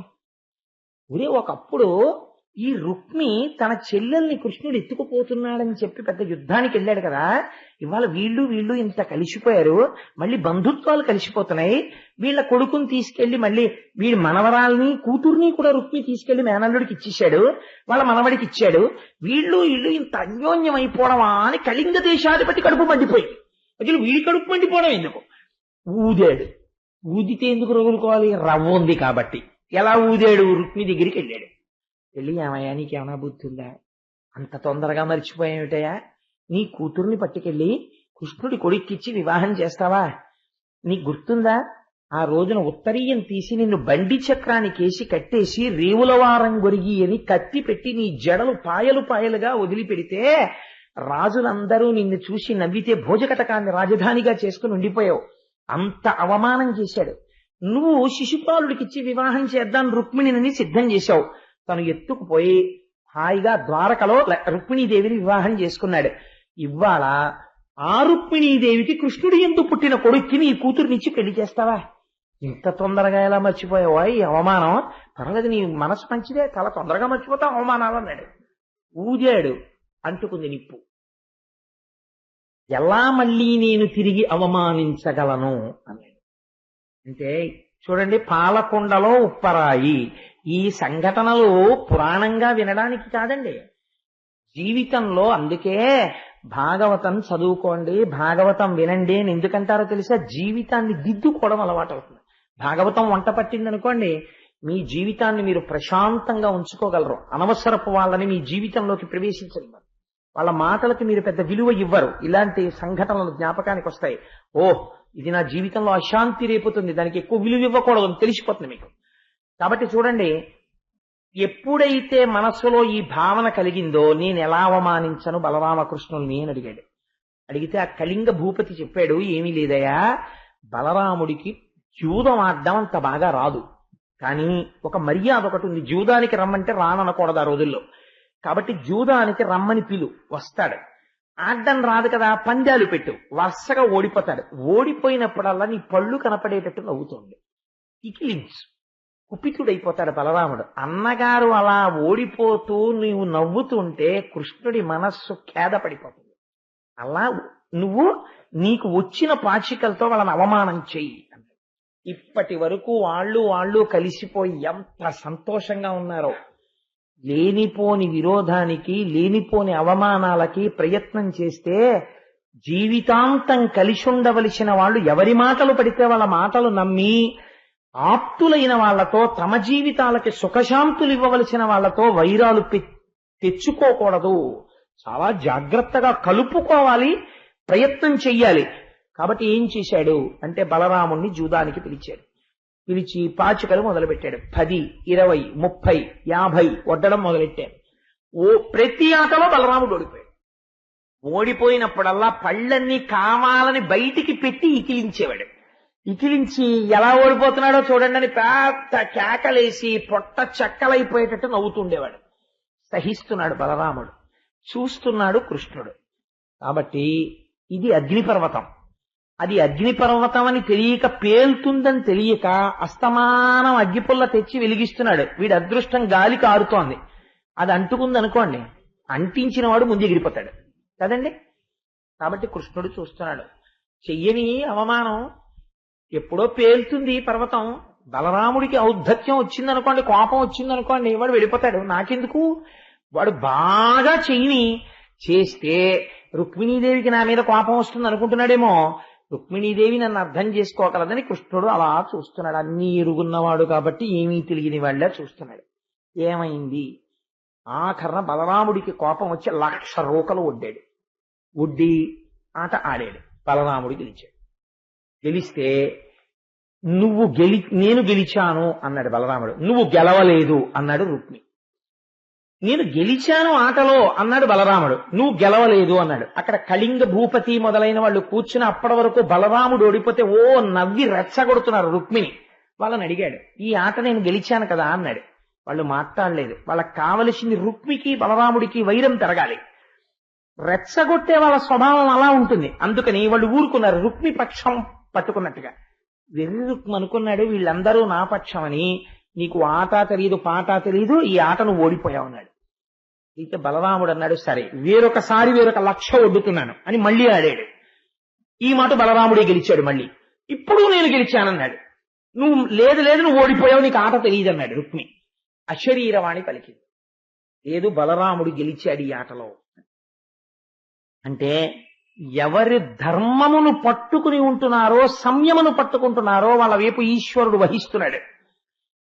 ఇంత అశరీరవాణి చెప్పినా కళింగ భూపతి మొదలైన వారు చేసిన సైగల్ని చూసి వెర్రివాడై రుక్మి అన్నాడు, ఇక నవ్వుతూ పళ్ళు బయట పెట్టి, నువ్వు గొల్లల్లో పుట్టినవాడివి, ఆవుల వెంట దూడల వెంట అరణ్యాల్లో తిరుగుతూ గోవుల్ని కాసుకునేవాడివి, నీకు రాజులతో జూదమాడ్డం నీకేమొచ్చని కూర్చున్నావు, నువ్వేం మాట్లాడుతున్నావు అన్నాడు. ఈ మాట అనేటప్పటికీ ఇంకా ఉద్ధతితో మాట్లాడడం మొదలుపెట్టాడు. ఇంకా చూశాడు బలరాముడు, ఇంకా వీణ్ణి ఊరుకోవడానికి వీల్లేదు. అసలు ఊదినవాడెవరు అని చూశాడు, తెలిసిపోయింది. రెచ్చగొడుతున్నాడు కళింగ భూపతి. తను కూర్చున్న ఆసనం నుంచి లేచి పళ్ళు ఈకిలిస్తున్నటువంటి కళింగ భూపతి ముఖం మీద చెయ్యి వేసి మెడ విరిచేశాడు. విరిచేసి ఆ నోటి మీద ఉన్న పళ్ళ మీద తన అరిచేత్తో ఒక్క దెబ్బ కొట్టాడు. 32 పళ్ళు ఊడి కింద పడిపోయి నెత్తురు కక్కుకు చచ్చిపోయాడు. ఈయన దగ్గరికి వచ్చి, రుక్మి దగ్గరికి వచ్చి కంఠం కింద చెయ్యేసి పైకెత్తి, ఇందాకటి నుంచి నవ్వడానికి వెటకారం చెయ్యడమే పనన్నట్టుగా పళ్ళన్నీ బయట పెట్టి నవ్వుతున్నావని ఎడం చేత్తో పట్టుకుని కుడి చేత్తో ఒక్క దెబ్బ కొట్టాడు. మూతి వెనక్కి వెళ్ళిపోయి నెత్తురు కక్కి రుక్మిణి చచ్చిపోయాడు. చచ్చిపోయిన తర్వాత కృష్ణుడు లేచి అన్నాడు, రుక్మిణి బయలుదేరదామా అన్నాడు. అయ్యో తప్పకుండానండి బయలుదేరదామా. ఇక్కడ మీకు ఏమర్థం అవుతుంది? ఆవిడకి కృష్ణుడు ఏం చేస్తే అంతే. తన పుట్టింటి వారు ఈ మమకారాలు ఆవిడికి లేవు. ధర్మమూర్తి నా భర్త, ఆయనకి తెలిసి ఏం చెయ్యాలో, ఆయన ఏం చేస్తే అదే. ఇది అంత ఐశ్వర్యం అంటే. తన భర్తతో కలిసి రుక్మిణీదేవి రథం ఎక్కి వెళ్ళిపోయింది. బలరాముడు వెళ్ళిపోయాడు, యాదవులు వెళ్ళిపోయాడు. వాళ్ళందరూ హాయిగా కొత్త కోడళ్ళని తీసుకుని వెళ్ళిపోయారు. కోడళ్ళు కూడా సంతోషంగా వెళ్ళిపోయారు. పోయినవాడు ఎవరు పోయాడు? రుక్మి పోయాడు. ఊదినవాడు ఏమైపోయాడు? వాడు పోయాడు. ఈ ఇల్లు ఏమైపోయింది? పాడైపోయింది. ఎందువల్ల? నల్లికి స్నేహం దోమైతే. నల్లికి నల్లే స్నేహం అయితే నల్లి చచ్చిపోయి ఉండుండేది కాదు. రుక్మి మరణం వెనకాతల ఇంత రహస్యం ఉంది. అంటే దీన్ని కేవల కథాభాగంగా నేను ఆవిష్కరించాను అనుకోండి, ఇందులో ఉండేటటువంటి నడువడికి సంబంధించిన రహస్యము మనకు అందదని నేను ముందు కొంచెం లౌకికంగా చెప్పవలసినటువంటి అవసరం కలిగింది తప్ప ఎవరిని విమర్శించాలన్నది నా ఉద్దేశ్యం కాదు. కాబట్టి ఇది పూర్తయిపోయిన తరువాత బాణాసురుడని ఆయన ఒక మహానుభావుడు, సామాన్యుడేం కాడు. ఆయనకి 1000 బాహువులు, 1000 చేతులతో ఉండేవాడు. ఆయన బలిచక్రవర్తికి 100 కుమారులు, 100 కుమారులలో పెద్దవాడు. ఈ బాణాసురుడు శోణాపురాన్ని పరిపాలన చేస్తున్నాడు. పరిపాలన చేస్తున్న రోజులలో 1000 చేతులున్నటువంటి బాణాసురుడు ఒక రోజున కైలాస పర్వతం మీదకి వెళ్ళాడు. అది అసుర సంధ్య వేళ సమయం. ఆ అసుర సంధ్య వేళలో పరమశివుడు తాండవం చేస్తున్నాడు. ఈశ్వరుడు తాండవం చేస్తే చూసి తీరాలి, ఎంత అందంగా ఉంటుందో. నిజంగా నా చిన్నతనంలో విశాఖపట్నంలో ఉండగా మహానుభావుడు సంపత్ కుమార్ గారని ఉండేవారు. వారు పార్వతీ పరమేశ్వరులు, ఉమా సంపత్ అనుకుంటాను, నాకు జ్ఞాపకం ఉన్నంత వరకు. ఒకవేళ నేను పొరపాటు చెప్పానో, ఆయన భార్య, వాళ్ళిద్దరూ కలిసి అసుర సంధ్య వేళలో ఎలా నాట్యం చేస్తారో చేసేవారు. చేస్తుంటే ఆయన ఎలా చేస్తే పార్వతీదేవి అలా చేసేస్తారు. నాట్యంలో నేను గొప్ప, ఈవిడ గొప్ప. ఇప్పటికీ చిదంబరంలో ఉంటుందండి. కాళికాదేవి, పరమశివుడు, నటరాజుగా పరమశివుడు అభిషేకింపబడతారు. చివర ఆఖరికి పరమశివుడు ఇంకా పార్వతీదేవిని నాట్యంలో ఎలా గెలవాలి అని వాళ్ళు ఆ నృత్య సంప్రదాయం అలా చూపించేవారు. సంపత్ కుమార్ గారు తిరిగి తిరిగి తిరిగి తిరిగి రంగస్థలం మీద భువన భోంతరాళాలు బద్దలైపోయేటట్టు ఆ ఢమరుకలు మ్రోగుతుంటే, మృదంగాలు మోగుతుంటే, వీణలు మోగుతుంటే, తప్పెటలు మోగుతుంటే, ఢమరుకలు మోగుతుంటే ఆయన స్టేజ్ మీద తిరిగి తిరిగి తిరిగి తిరిగి నాట్యం చేసి వేదిక మీద ఎక్కడో ఇంత కుంకం భరిని పెట్టేవారు. ఇంత స్పీడ్ లో తిరుగుతూ బొటనవేలు తీసుకొచ్చి ఖచ్చితంగా కుంకుమ భరిణిలో పెట్టి ఇంతెత్తున కాలెత్తి తిరుగుతూ వచ్చి పార్వతీదేవి యొక్క లలాటమనందు ఎక్కడ బొట్టు పెట్టుకుంటుందో అక్కడ బొట్టు పెట్టేవాడు. పెడితే పార్వతీదేవి అలా లాస్యం చేసి బొట్టు తీసి కాలంతా పైకెత్తి పెట్టకూడదు కదా, తను స్త్రీ. అందుకని సిగ్గుపడి పార్వతీదేవి నిలబడింది. అప్పుడు నటరాజుగా పరమశివుణ్ణి అభిషేకించేవాడు. అటువంటి తాండవం జరుగుతుంటుంది శంకరుడిది. ఏమి తాండవమో నా తండ్రిది. అటువంటి తాండవం కైలాస పర్వతం మీద జరుగుతుండగా ఒకనాడు బాణాసురుడు వెళ్ళాడు. 1000 చేతులున్నాయి. ఇప్పటికి బాణాసురుడు చాలా మంచివాడు. ఏ ఈ చేతులున్నందుకు ప్రయోజనం ఏమిటి? ఇటువంటి నాట్యం జరుగుతోంది మహానుభావుడిది. అగర్వ సర్వమంగళా కళాకదంబ మంజరీ రస ప్రవాహ మాధురీ విజృంభళా మధువ్రతం స్మరాంతకం పురాంతకం భవాంతకం మఖాంతకం గజాంధకాంతకాంతకం తమంతకాంతకం భజే అంటాడు రావణాసురుడు. అటువంటి నాట్యం జరుగుతుంటే ఈ బాణాసురుడు అక్కడ ఉండేటటువంటి 500 వాద్య పరికరాలు తీసుకుని తన 1000 చేతులతో మ్రోగించాడు. మ్రోగిస్తే పరమశివుడు తాండవం అంతా చేసి సింహాసనం మీద కూర్చుని పొంగిపోయాడు. ఎంత గొప్పగా వాయించావురా, 500 వాద్య పరికరములను వాయించావు 1000 చేతులతోని. వాడు పరుగు పరుగున వచ్చి శంకరుడి పాదాల మీద పడి స్తోత్రం చేశాడు. ఎంత గొప్ప పద్యం చెప్పాడో చూడండి వాడు. నాకైతే అనిపిస్తుంది అసలు ఎక్కడైనా ఏ శివానంద లహరి లాంటిదో చెప్పవలసి వచ్చిన చోట దీన్ని ప్రార్థనా శ్లోకంగా వాడవచ్చేమో అనిపిస్తుంది నాకు. ఎంత గొప్ప పద్యం పోతన గారు రచించారో మహానుభావుడు. శంకర భక్తమానసవ శంకర దుష్ట మదా సురేంద్ర నాశంకర పాండు నీల రుచి శంకర వర్ణ నిజాంగ భోగిరాట్ కంకణ పార్వతీ హృదయ కైరవ కైరవ మిత్ర యోగి హృత్ పంకజ పంకజాప్త నిచ తాండవ ఖేళన భక్తపాలన అన్నాడు. ఇటువంటి పద్యం అండి. శంకర శంకర అంటే శంకరోతి ఇది శంకర, శుభమును చేయడము తప్ప ఎన్నడూ అశుభము చేయడము చేత కాని శంకర. భక్త మానసవ శంకర, భక్తుల యొక్క మనస్సులలో సర్వకాలముల యందు నివసించి ఉండేటటువంటి లక్షణం ఉన్నవాడా. దుష్ట మదాసురేంద్రనా శంకర, దుష్టమైనటువంటి మనస్సులు కలిగినటువంటి రాక్షసుల్ని పరిమార్చగలిగినటువంటి వాడా. పాండునీల రుచి శంకర వర్ణ నిజాంగా, ఎంత గొప్ప మాట అండి అది. పాండునీల రుచి, తెల్లటి రంగులో శరీరం, నల్లటి రంగులో కంఠం, ఈ 2 రంగుల చేత లోకములకు శుభమును చేసే శంకర. అదేమిటండి రంగులతో శుభం చేయడం ఏమిటి అంటే ఒక ఆశ్చర్యం ఉంది. నీలకంఠుణ్ణి నీలకంఠ అని పిలిచామనుకోండి పరమేశ్వరుణ్ణి, ఆయన హాలాహల భక్షణం చేసి లోకాన్ని రక్షించినటువంటి లీల ఆయనకి జ్ఞాపకానికి వచ్చి పొంగిపోతాడు. అందుకని కంఠమునందు నలుపు లోకరక్షణము, మరి శరీరమునందు తెలుపు ఏమి రక్షణము అంటే మీరు ఒక్కసారి రామేశ్వరం వెళ్ళినటువంటి వాళ్ళు జ్ఞాపకం తెచ్చుకోండి. రామేశ్వరంలో శంకర భగవత్పాదులు కైలాసం నుంచి తీసుకొచ్చినటువంటి స్ఫటికలింగం ఉంది. దాని మీద సూర్యకిరణాలు పడకూడదు. ప్రత్యేకం తెల్లవారుజామున 4 గంటలకు ఆ టికెట్ కొనుక్కుని క్యూలో వెళ్ళగలిగితే ఆ స్ఫటికలింగాన్ని తీసుకొచ్చి వేదిక మీద కూర్చోబెడతారు. కూర్చోబెట్టి ఒక చిత్రమైనటువంటి పని చేస్తారు. దానికి ముందు అభిషేకం ఏం చేయరు.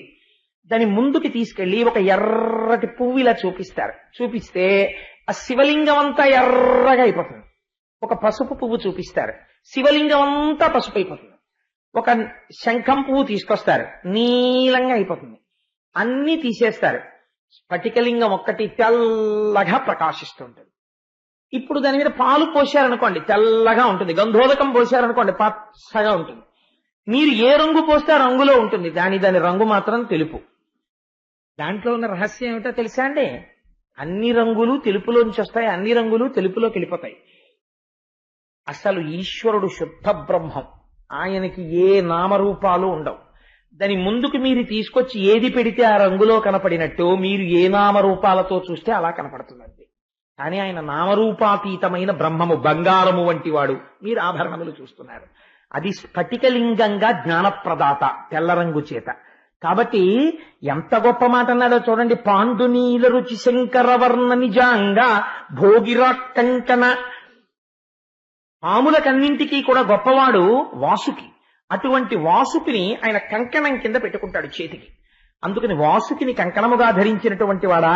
పార్వతీ హృదయ కైరవ కైరవ మిత్ర.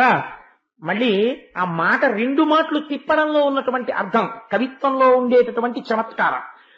పార్వతీ హృదయ కైరవ అంటే పార్వతీదేవి యొక్క మనస్సనబడేటటువంటి కలువ పువ్వుని వికసింపచేయగలిగిన కైరవ మిత్ర అంటే కలువ పువ్వులకి బాంధవుడైన చంద్రుడా.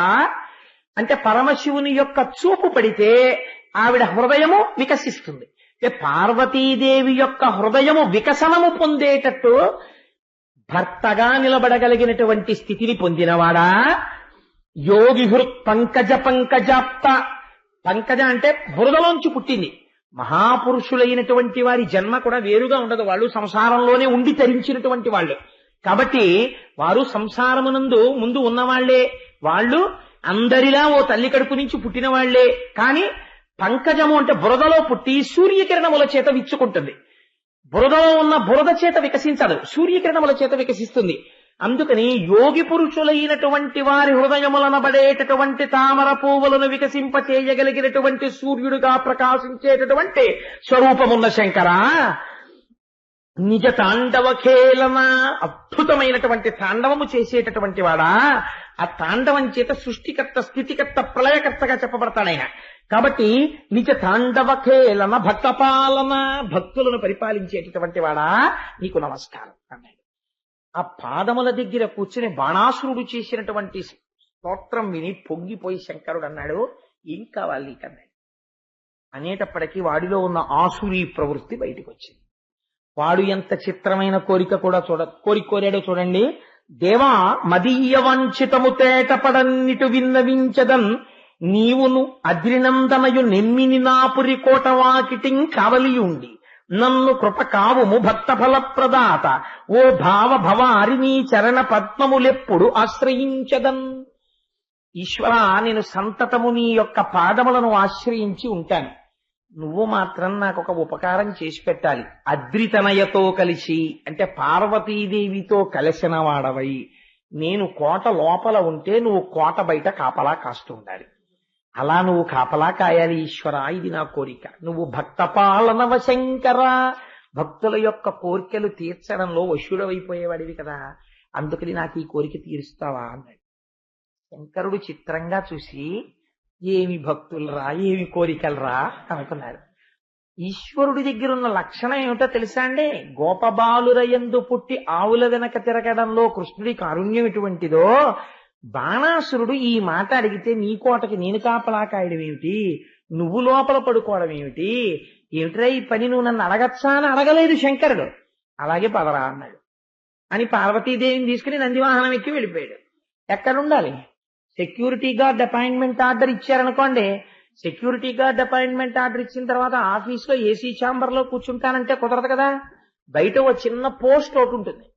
ఆఫీస్ అంతా ఎయిర్ కండిషన్డ్, చెక్ పోస్ట్ మాత్రం ఏసీ ఉండదు.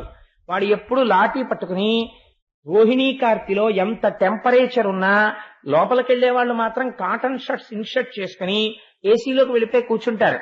ఈయన మాత్రం తనకిచ్చినటువంటి కాకి యూనిఫామ్ ఇన్షర్ట్ చేసుకుని క్యాప్ పెట్టుకుని ఎంత చెమటలు పట్టినా హెల్మెట్లు పెట్టుకోండి అన్నట్టే ఆ బెల్ట్లు పెట్టుకుని ఆ బూట్లు వేసుకుని, పాపం ఆయన ఎండలో ఉండవలసిందే కదా, ఏ పోస్ట్ పొందినవాడు ఆ పోస్ట్ చెయ్యాలి. అలా ఇప్పుడు ఆయనకి పోస్ట్ ఏమిటి? Security guard. కాబట్టి కోట బయట నిల్చోవాలి. పార్వతీదేవి అయితే ఏమిటి, పరమేశ్వరుడైతే ఏంటి, ఇది భక్తుడికి లొంగిపోవడం అంటే. పార్వతీదేవితో కలిసి కోట బయట త్రిశూలం పట్టుకుని అటు ఇటు తిరుగుతున్నాడు. ఆయన తిరిగితే ఆవిడ ఏం చేస్తుంది? ఆవిడ కోట బయట ఓ చోట సెక్యూరిటీ పోస్ట్ లో ఆవిడ కూర్చుని ఆయన్ని చూస్తోంది. ఏమి లొంగిపోతావయ్యా శంకర, ఎంత భక్తులకి లొంగిపోతారయ్యా మీరు. ఎంత చిత్రమైన సన్నివేశాలండి. ఈశ్వరుడు యొక్క కారుణ్యానికి పరాకాష్ట.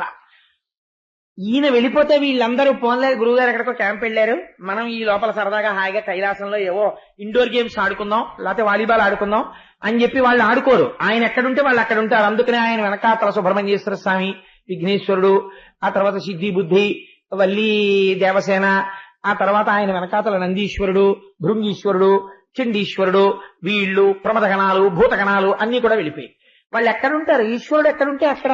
అందుకని లోపల స్టాఫ్ తక్కువ, బయట స్టాఫ్ ఎక్కువ ఇప్పుడు. కాబట్టి బయట సెక్యూరిటీ స్టాఫ్ ఎక్కువ, లోపల ఉండేటటువంటి వాళ్ళు తక్కువ. ఇంత అల్లరి బయలుదేరింది బాణాసురుడు కోట ముందు. వీళ్ళందరూ కలిసి తిరుగుతుండడం. ఆయన ఇచ్చిన వరం తప్పడం. ఒరే నేను చేస్తానన్న డ్యూటీ తప్పదని ఆ ఢమరక మోగించుకుంటూ రాత్రిళ్ళు ఏలేస్తుండాలి కదా, దానికి బదులు డమ్ డమ్ డమ్ డమ్ డమ్ డమ్ డమ్ డమ్ అని ఢమరక కొట్టుకుంటూ ఆ కోట చుట్టూ ఆయన తిరుగుతుండేవాడు. శక్తి స్వరూపిణి. అందుకనే అమ్మవారేమో ఆ కోట గుమ్మల్లో కూర్చుండేది. ఏ ప్రారంభం వచ్చిందయ్యా శంకర నీకు, ఏమిటి సెక్యూరిటీ గార్డు పోస్ట్ నీకని. పాపం రోజు ఆ కోట కాపలా కాస్తున్నాడు. ఈయన రోజు హాయిగా లోపల సభలు చేసుకునేవాడు, ఇందు వినోదాలు చేసుకునేవాడు, హాయిగా పడుకుంటుండేవాడు. అందరికీ చెప్తుండేవాడు, మా కోటకి రక్షణ ఎవరో తెలుసా, పార్వతీ పరమేశ్వరుడు అని. అలా ఉంది బాణాసురుడి డాబు. వాడి చదివింది ఒకటో పద్యం, 500 వాయిద్యాలు ఓ పావు గంట వాయించాడు. వాడికి వచ్చిన అదృష్టం ఇది. భగవంతుడి దగ్గరికి వెళ్ళి ఒక్కసారి మనసారా సేవిస్తే ఆయన దేనికైనా లొంగిపోతాడు. ఈశ్వరుడంత లొంగిపోయేవాడు వేరొకడు ఉండడు. ఇది అందులో మీరు అర్థం చేసుకోవలసిన రహస్యం. కాబట్టి ఇంతటి స్థితికి వచ్చి పరమశివుడు కాపుదలగా ఉంటే, ఒకరోజు ఉదయం ఎప్పుడైతే పరమశివుడు కోటకి కాపలా కాస్తున్నాడో, బాణాసురుడికి కాపలాగా ఉంటున్నాడని తెలిసిందో, బాణాసురుడి వైపు కన్నెత్తి చూసినవాడు ఉంటాడండి? ఎందుకుంటాడే? ఎవ్వడు లేడు. ఆయన ఇంటికి పరమశివుడు సెక్యూరిటీ పోస్ట్ లో ఉన్నట్టండి అని చెప్పి రోజు అందరూ చూసేట్టుగా ఆయన తిరుగుతున్నాడు అనుకోండి, ఇంకా ఆయన మీదకి ఎవరు యుద్ధానికి ఎడతారండి? శంకరుడు తిరుగుతుంటే స్వయంగాను. అందుకని ఎవ్వరూ బాణాసురుడి వంక కన్నెత్తి చూడడం మానేశారు. వీడు అందరినీ కబురు చేసేవాడు, ఏమంటే చాలా రోజులైంది యుద్ధం చేసి మాస్టర్, మీరు నేను కొట్టుకుందామని. వద్దండి బాబు, ఎందుకు వచ్చింది? భలేవరే మాస్టర్, మీతో యుద్ధం ఏంటండి? భలే, మీరు శంకరుడు, మీకు కాపలాదారు, అయ్య బాబో మీకు నమస్కరించాలంటే మహాప్రభో, కావాలంటే మీకు జత బట్టలు పెట్టేస్తాం, అంతేకాని మీతో యుద్ధం ఏమిటండి అనేవారు అందరు. వాడు విసిగిపోయాడు కొన్నాళ్ళకి. ఏమిట్రా నాతో యుద్ధం చేసేవాడు ఎవడో కనపట్టం లేదని 500 ఈ 1000 చేతుల వేళ్లు 500 చేతులు ఇంకో 500 చేతులతో విరుచుకుంటూ బయటకు వచ్చాడు. వాడు బయటికి వస్తే శంకరుడు తన డ్యూటీ తను చేసుకుంటున్నాడు కోట చుట్టూ తిరుగుతూ. వాడికి ఇప్పుడు అనిపించింది, ఈయన ఉండబట్టే నాతో ఎవడో యుద్ధానికి రావట్లేదు. అలా అని పంపించేస్తారంటే పంపించాడు. అందుకు ఆయన దగ్గరికి వచ్చి అన్నాడు, శంకర, హుంకార కంకణ క్రైంకార సింగిని టంకార నిర్ఘోష సంకులంబు దండ దొర్దండ భాస్వన్మండలగ్ర ప్రకండ ఖండిత రాజమండలంబు శూలాహత క్షతద్దేల కీలాల కల్లోల కేళీ సమాలోకనంబు శుంభ దున్మద కుంభి కుంభస్థలబ్ధంత సంభూత శౌర్య విజృంభణంబు కలుగు నుద్దామ భీమ సంగ్రామ కేళి ఘన పరక్రమ విక్రమ క్రమముగాగా జరపలేనట్టి కరములు కరమ దుఃఖ కరములగుగాక సంతోష కరములగునే అన్నాడు. ఏమిటో శంకర, ఆ రోజు మీ దగ్గరికి వచ్చా వాయిద్యం వాయించాను, మీరు వచ్చి కాపలా కాస్తున్నారు, ఒక్కడు యుద్ధం చేసిన వాడు లేడండి నాతోటి. ఆ యుద్ధం చేస్తున్నప్పుడు నిజంగా నేను బాణాలు వేస్తుంటే 1000 చేతులతో నరికేస్తుంటే, బాబోయ్ అయ్యో ఈయన అరుస్తూ తెగినట్టు పడిపోతుంటే, కాళ్ళు తెగిపోతుంటే, చేతులు తెగిపోతుంటే, నెత్తురు వరదలై ప్రవహిస్తుంటే, ఏనుగులు ఘీంకరిస్తుంటే, గుర్రాలు పడిపోతుంటే, ఎంత బాగుండేది నిజంగా యుద్ధం. అర్లరి చేస్తూ అంతమందిని చంపేవాడిని. ఎవ్వరూ యుద్ధానికి రావట్లేదు, మీరేమనుకోపోతే నాతో యుద్ధం చేద్దరు కాసేపు అన్నాడు. ఆఖరికి ఎక్కడికి వచ్చిందో చూడండి. భగవంతుని యొక్క కారుణ్యం వాడికి చులకనగా కనపడింది. ఈశ్వరుడు తెల్లబోయాడు. ఒరే, ఆఖరికి నీకు నేను ఇందుకు పనికొచ్చానన్నమాట. నీకు యుద్ధానికి ఎవడూ రాకపోతే సంతోషించాలి, బయట పరమశివుడు ఉన్నాడని నువ్వు నమస్కారం చేయకపోతే పీడాపోయేది. నీకు ఎవడూ రావట్లేదు కాబట్టి నీతో అప్పుడప్పుడు కాసేపు నేను యుద్ధం చేస్తుండనా, ఇదే నీ కోరిక అని ఆయన అన్నాడు. విను మూఢ హృదయ, నీ కేతనమిప్పుడు అకారణంబు ధరునిపై కూలును, అప్పుడు నీ భుజావళి దునియక నాంతవానితోనని కల్గున్. ఇప్పుడు ఈశ్వరుడికి ఓ ఇబ్బంది వచ్చింది. రక్షించవలసిన వాడు తానే. ఇప్పుడు వాడు అడిగిన కోరికకి శిక్షించవలసిన వాడు తానే. శిక్ష ఈ రూపంతో వేయకూడదు, రక్ష ఈ రూపంతో చేస్తూ శిక్ష దీనికున్న ఇంకో రూపంతో వెయ్యాలి.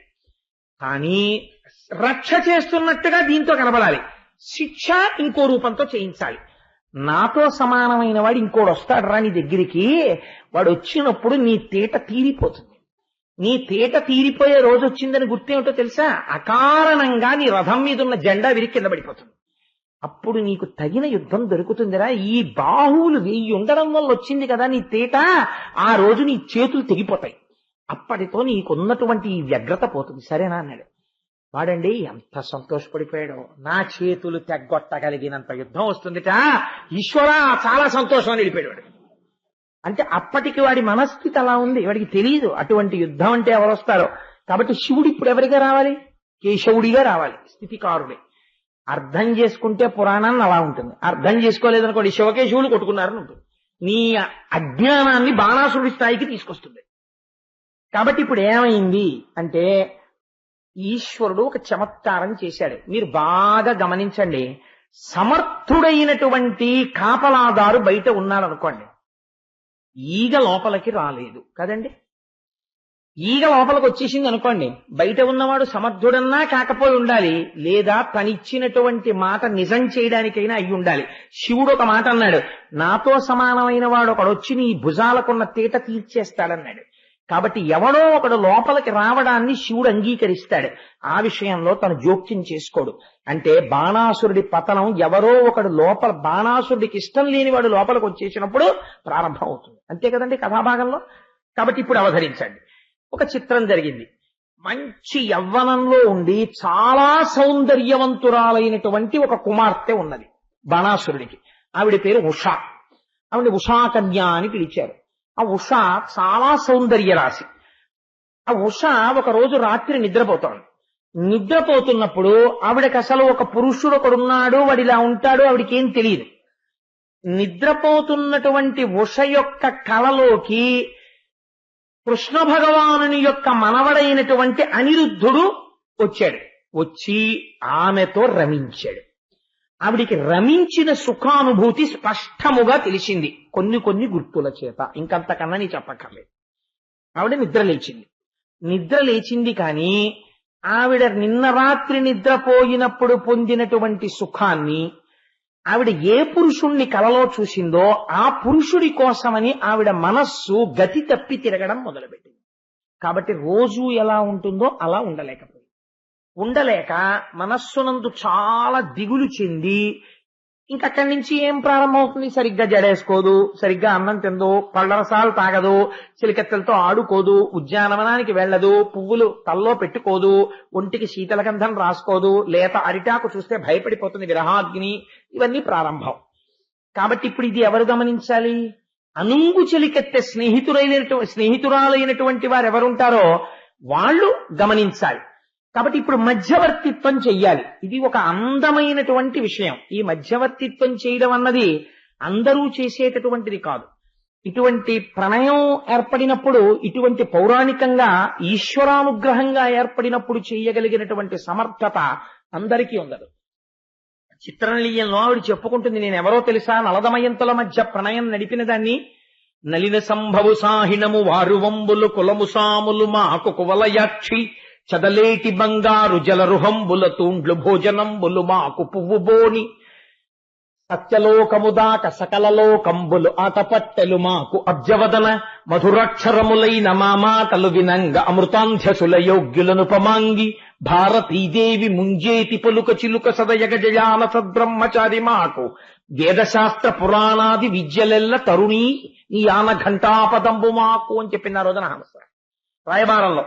అలా ఇక్కడ చిత్రలేఖ అనబడేటటువంటి చెలికెత్తే ఒక ఆవిడుంది. ఆవిడ వచ్చి అడిగింది ఉషని, నువ్వు ఎందుకు అలా ఉంటున్నావు? నీ ప్రవర్తనలో వచ్చినటువంటి మార్పు వలన నేను ఒక విషయాన్ని గమనించాను. నువ్వు ఎవరో ఒక పురుషుడి యొక్క వలపులో పడ్డావని నేను అనుకుంటున్నాను. అసలు జరిగినటువంటి విషయం ఏమిటో నాకు చెలికెత్తని ప్రాణస్నేహితురాలిని కాబట్టి, సఖిని కాబట్టి నాకు చెప్పు అని అడిగింది. అడిగితే ఉష చెప్పింది, చెలి కలలోనొక్క సరసీరుహ నేత్రుడు రత్నహార కుండల కటకంగుళీయకర నన్మణి నూపుర భూషణుండు నిర్మల కనకాంబరుండు సుకుమారతనుండు వినీల దేహుడుజ్వల రుచి నూతన ప్రసవ సాయకుడున్నత వక్షుడెంతయున్. నేను నిన్నట రాత్రి కలలో ఒక పురుషుణ్ణి చూశాను. ఆయన పచ్చటి పట్టు పంచ కట్టుకున్నాడు, అనేకమైనటువంటి హారములు వేసుకున్నాడు, మెడలో తుమ్మెదలు ఝంకారం చేసేటటువంటి పుష్పమాల వేసుకుని ఉన్నాడు, ఒంటి నిండా రత్నాభరణములను అలంకరించుకుని ఉన్నాడు, అపరమన్మధుడా అన్నట్టుగా ఉన్నాడు. ఆయనని చూసినప్పటి నుంచి నా మనస్సు వశం తప్పింది అని. ఎక్కడో కలలో కనపడినటువంటి ఒక పురుషుడి వలన ఇంత మార్పు వచ్చింది అంటే అది దేని వల్ల వచ్చింది? బయట పరమశివుడు ఇచ్చినటువంటి వరం ఒకటి ఉంది. ఆయన రావాలి ఇప్పుడు బాణాసురుడి చేతులు తెగిపోవడానికి. దానికి ఎక్కడో అక్కడ ప్రారంభం జరగాలి. అది ఎక్కడ ప్రారంభం అవుతోంది? ఉషాదేవి దగ్గర ప్రారంభం అవుతోంది. ఇంత ఆశ్చర్యకరమైన సంఘటనకి ప్రాతిపదికేది? శివ సంకల్పమస్తు, పరమశివుని యొక్క సంకల్పం. ఈశ్వరుడి యొక్క సంకల్పాలు ఎందుకు మారుతాయండి? కాబట్టి ఆవిడ యొక్క మనస్సు చెదిరి ఉన్నది. ఇప్పుడు చిత్రలేఖ యొక్క గొప్పతనం ఏమిటో తెలుసా అండి? అందుకే ఇవాళ పోతన గారి యొక్క చిత్రపటం కూడా వచ్చిందేమో ఆశ్చర్యంగా. మనసెరిగినటువంటి వాడు, ధ్యానము చేసిన వాడు అంటే ఎలా ఉంటుందో తెలుసా? ఆ చిత్రలేఖ, సఖి నువ్వేం బెంగ పెట్టుకోకు, నీ మనస్సులో ఉండేటటువంటి వాడు ఇలా ఉంటాడని నువ్వు చెప్పావు కదా, నేను ఎందరో రాజాధిరాజుల్ని చూశాను, నేను వాళ్ళ యొక్క చిత్రపటాలు గీసేస్తాను. నువ్వు ఒక్కసారి ఇందులో ఎవరు నీకు నిన్న రాత్రి కనపడ్డారో నాకు చెప్పు అని ఒక 5 వెండి పాత్రలు తీసుకుని వాటిలో రంగులు పోసుకుని ఆ పెరట్లో నిలబడి ఒక తెల్లటి వస్త్రాన్ని పెట్టి టక టక టక టక టక టక బొమ్మలేసేసింది. బొమ్మలేసేసి పిలిచింది ఆవిడ. పిలిచి, చూడు, మధ్వ, కురు, పాంచాల, కోసల, కాశీ, మజ్జి, వల్లి, అంగ, మగధ, వత్స, మచ్చ, చేది, అవంతి, గాంధార, కాంభోజ, సౌరాష్ట్ర, ఆశ్మక, ఆంధ్ర దేశాధినేతలు వీళ్ళందరూ, ఇంతమంది రాజులు నీకు వరుసగా చూపిస్తున్నాను. ఇదిగో ఈ బొమ్మ, ఈయన జరాసంధుడు, ఈయన కాదు, తీసేసింది. ఇంకొక పటం పెట్టింది. ఈయన జరాసంధుడు కాకపోతే ఈయన సాక్షాత్తుగా నరకాసురుని యొక్క కుమారుడు భగదత్తుడు, ఈయన నువ్వు వలచినవాడు కాదు, తీసేసింది. చంద్రవంశ సంభవులైనటువంటి పంచపాండవులు, ధర్మరాజ, భీమ, అర్జున, నకుల, సహదేవులు, వీళ్ళ కాదు. ఈయన సాత్యకి, ఈయన కాదు. ఉద్ధవుడు కాదు, ఈయన కృష్ణ భగవానుడు, ఈయన కాదు. ఈయన బలరాముడు, ఈయన కాదు. లేకపోతే ఈయన వసుదేవుడు, ఈయన కాదు. మరి కాకపోతే కృష్ణ భగవానుని యొక్క కుమారుడు మన్మధుళ్ళ ఉంటాడన్నావు కదా, ప్రద్యుమ్నుడు, ఈయన కాదు. కానీ పోలిక కొంచెం దగ్గరగా ఉందే సఖి అంది. ప్రద్యుమ్నుడి ఫోటో తీసేసి అనిరుద్ధుడి ఫోటో పెట్టేసి, ఈయన ప్రద్యుమ్నుడి కొడుకు, ఈయన అంది. గట్టిగా కౌగిలించుకొని, సఖీని ఇలాంటి స్నేహితురాలు ఎక్కడ ఉంటుందే, రాత్రి కలలో చూసిన వాడిని యథాతథంగా గీసేసావుంది. ఆయన అనిరుద్ధుడు, ఆయన ఎందా మనసు పారేసుకున్నావు. సఖీని నీకు ఒక గొప్ప ఉపకారం చేస్తాను, నాకు కామరూపం తెలుసు, అందుకని ఇవాళ రాత్రి నేను ద్వారకానగర ప్రవేశం చేసి నిద్రపోతున్న అనిరుద్ధుణ్ణి అపహరించి తీసుకొచ్చి నీ హంసతూలికా తల్పం మీద పడుకోబెడతాను, హాయిగా నీ ప్రియుడితో ప్రీడించాను అని రాత్రికి రాత్రి బయలుదేరి వెళ్ళిపోతోంది. సెక్యూరిటీ పోస్ట్ లో ఎవరున్నారండి? బయటికి వెళ్ళిపోతున్నవాడు ఆయన పర్మిషన్ తో వెడుతున్నాడో లేదో, ఆ వెళ్ళడానికి పర్మిషన్ స్లిప్ ఉందో లేదో చూడొద్దు. 3 కన్నులు ఉన్నవాడు కాపలా కాస్తున్నాడు. ఆవిడ వెళ్ళిపోతాంది, ఈయన ఊరుకున్నాడు. అంటే ఏమిటి తెలుస్తుంది మీకు? అంటే ఆయన ఇచ్చిన వరం దగ్గర పడిపోతాడు, అందుకని వెళ్ళిపోయింది. అక్కడ ఎవరున్నాడు? ఈయన వరం నిలబెట్టవలసిన వాడు అక్కడ ఉన్నాడు. ఈయన వరం నేనెందుకు నిలబెడతాననేవాడు లేడు. కాబట్టి వాళ్ళిద్దరి మనస్సులు ఒకటి, అందుకని ఆయన తెలియనట్టు పడుకున్నాడు కృష్ణ భగవానుడు. ఎంత చమత్కారం అండి! పైకి ఒకలా ఉంటుంది కథ, లోపల ఒకలా ఉంటుంది. శివకేశవ అభేదం తెలుసుకోరా అని చెప్తుంది. పైకి ఇద్దరు విభేదిస్తున్నట్లు కనపడుతుంది. ఎంత చమత్కారమైన కథని చెప్పారు పోతన గారు. వెళ్ళిపోయింది. నిద్రపోతున్న అనిరుద్ధుణ్ణి ఒక్కసారి సమ్మోహనం చేసి ఆయన్ని తీసుకుని ఆకాశ మార్గంలో మళ్లీ వచ్చేసి లోపలికి వెళ్ళిపోతోంది. సమ్ ఇంట్రూడర్, ఎవరో ఇంకొక పురుషుణ్ణి పట్టుకుని లోపలికి వెళ్ళిపోతోంది. 3 కన్నులున్నవాడు పైకి చూశాడు, ఊరుకున్నాడు, తలదించుకున్నాడు. అంటే నా సంకల్పం పూర్తవుతోంది, ఆయన ఊరుకున్నాడు. ఈవిడ తీసుకెళ్లి హంసతూలికా తల్పం మీద పడుకోబెట్టేసింది. ఇదంతా వీళ్ళ గొప్పతనమా, పైనున్నవాడి సంకల్పమా? పైనున్నవాడి సంకల్పం. వాడక్కడ ద్వారకలో కృష్ణుడిగా ఉన్నాడు, శోణిపురంలో శివుడిగా ఉన్నాడు. కానీ ఒక మూర్తే 2గా ఉండి నాతో సమానుడు వస్తున్నాడు అన్నాడు. ఇక్కడ సెక్యూరిటీ ఒప్పుకున్నాడు కాబట్టి కొట్టకూడదు, కాబట్టి ఆ రూపంలో కొట్టిస్తాడు. ఎంత చిత్రమైన కథో చూడండి, ఉషా పరిణయం. కాబట్టి ఇప్పుడు ఏమైంది? ఈవిడ చూసుకుని మురిసిపోయింది. నా ప్రియుడే అంది. ఆయన లేచి ఏమనాలి? ఏమిటి ధూర్తతనం? రాత్రి నిద్రపోతుంటే నీ సొత్త ఎత్తుకొచ్చేటి, నీ పంచం మీద పడుకోబెట్టుకుని నా ప్రియుడిని వెంట పడతావేంటి అనద్దు. అబ్బో ఎంత సంతోషం సఖి, కల్లోకి వచ్చానా, దామనిద్దరం ఆడుకుందామని ఆయన ఇంకా ఆటలో పాటలో మొదలెట్టి పెరట్లో ఓ పాట, హాల్లో ఓ పాట. సంతోషంగా వాళ్ళిద్దరూ అలా నెలలు కాలం గడిచిపోతుంది. అంతఃపురాలు అక్కడ కాపలాలు ఉంటారు, ఎవరు లోపలికి ప్రవేశించారు. చక్కగా భోజనాలు వచ్చేస్తున్నాయి, పళ్ళు వచ్చేస్తున్నాయి, ఫలాలు వచ్చేస్తున్నాయి, తినేస్తున్నాడు, ఆడుకుంటున్నాడు మరుగుడు పళ్ళుళ్ళగా. హాయిగా ఇలా కాలం గడిచిపోయింది. కానీ కాలం ఒక రీతిలో ఉంటుందా? ఉషాదేవి యందు గర్భిణీ చిహ్నములు కనబడ్డాయి. ఇప్పుడు ఈ విషయాన్ని చూసినటువంటి వాళ్ళకి ప్రమాదం ఎవరికి వచ్చింది? కాపలా కాసే వాళ్ళకి వచ్చింది, లోపల కాపలా కాసే వాళ్ళకి. అంతఃపురానికి మీరు కాపలా ఉండగా నా కూతురికి గర్భం ఎలా వచ్చిందని అడుగుతాడు తప్ప ఆయన కూతురు గురించి అడగడం. అందుకని వీళ్ళకి భయం వేసి ఇప్పటికైనా చెప్పకపోతే మన కుత్తుకలు తెంచేస్తాడు బాణాసురుడిని. పరిగెత్తుకుంటూ వెళ్లి బాణాసురుడికి చెప్పారు. ప్రభో మీరేమనుకోకండి, పెళ్లి కాకుండానే తాత కాబోతున్నారు, మీ అమ్మాయికి ఇంకా పెళ్లి కాకుండా. వాడికి ఎక్కడలేని ఆగ్రహం వచ్చింది. ఎవడు ఇంత తుంటర పని చేసిన వాడు అని 1000 చేతులతో ఉషాదేవి యొక్క అంతఃపురంలోకి వచ్చాడు. యమళ దుర్మతి అని అడిగాడు. ఎదురుగుండా అనిరుద్ధుడు కనబడ్డాడు. ఆ అనిరుద్ధుడిని పట్టుకోమన్నాడు భటుల్ని. ఆ భటులందరూ వెళ్లి అనిరుద్ధుడి మీద పడ్డారు. ఆ అనిరుద్ధుడు గదాప్రహారాలతోటి బాణపరంపరతోటి ఆ భటులందరినీ పరిమారుస్తున్నాడు. బాణాసురుడికి ఆగ్రహం వచ్చి నాగపాశముల చేత బంధించాడు.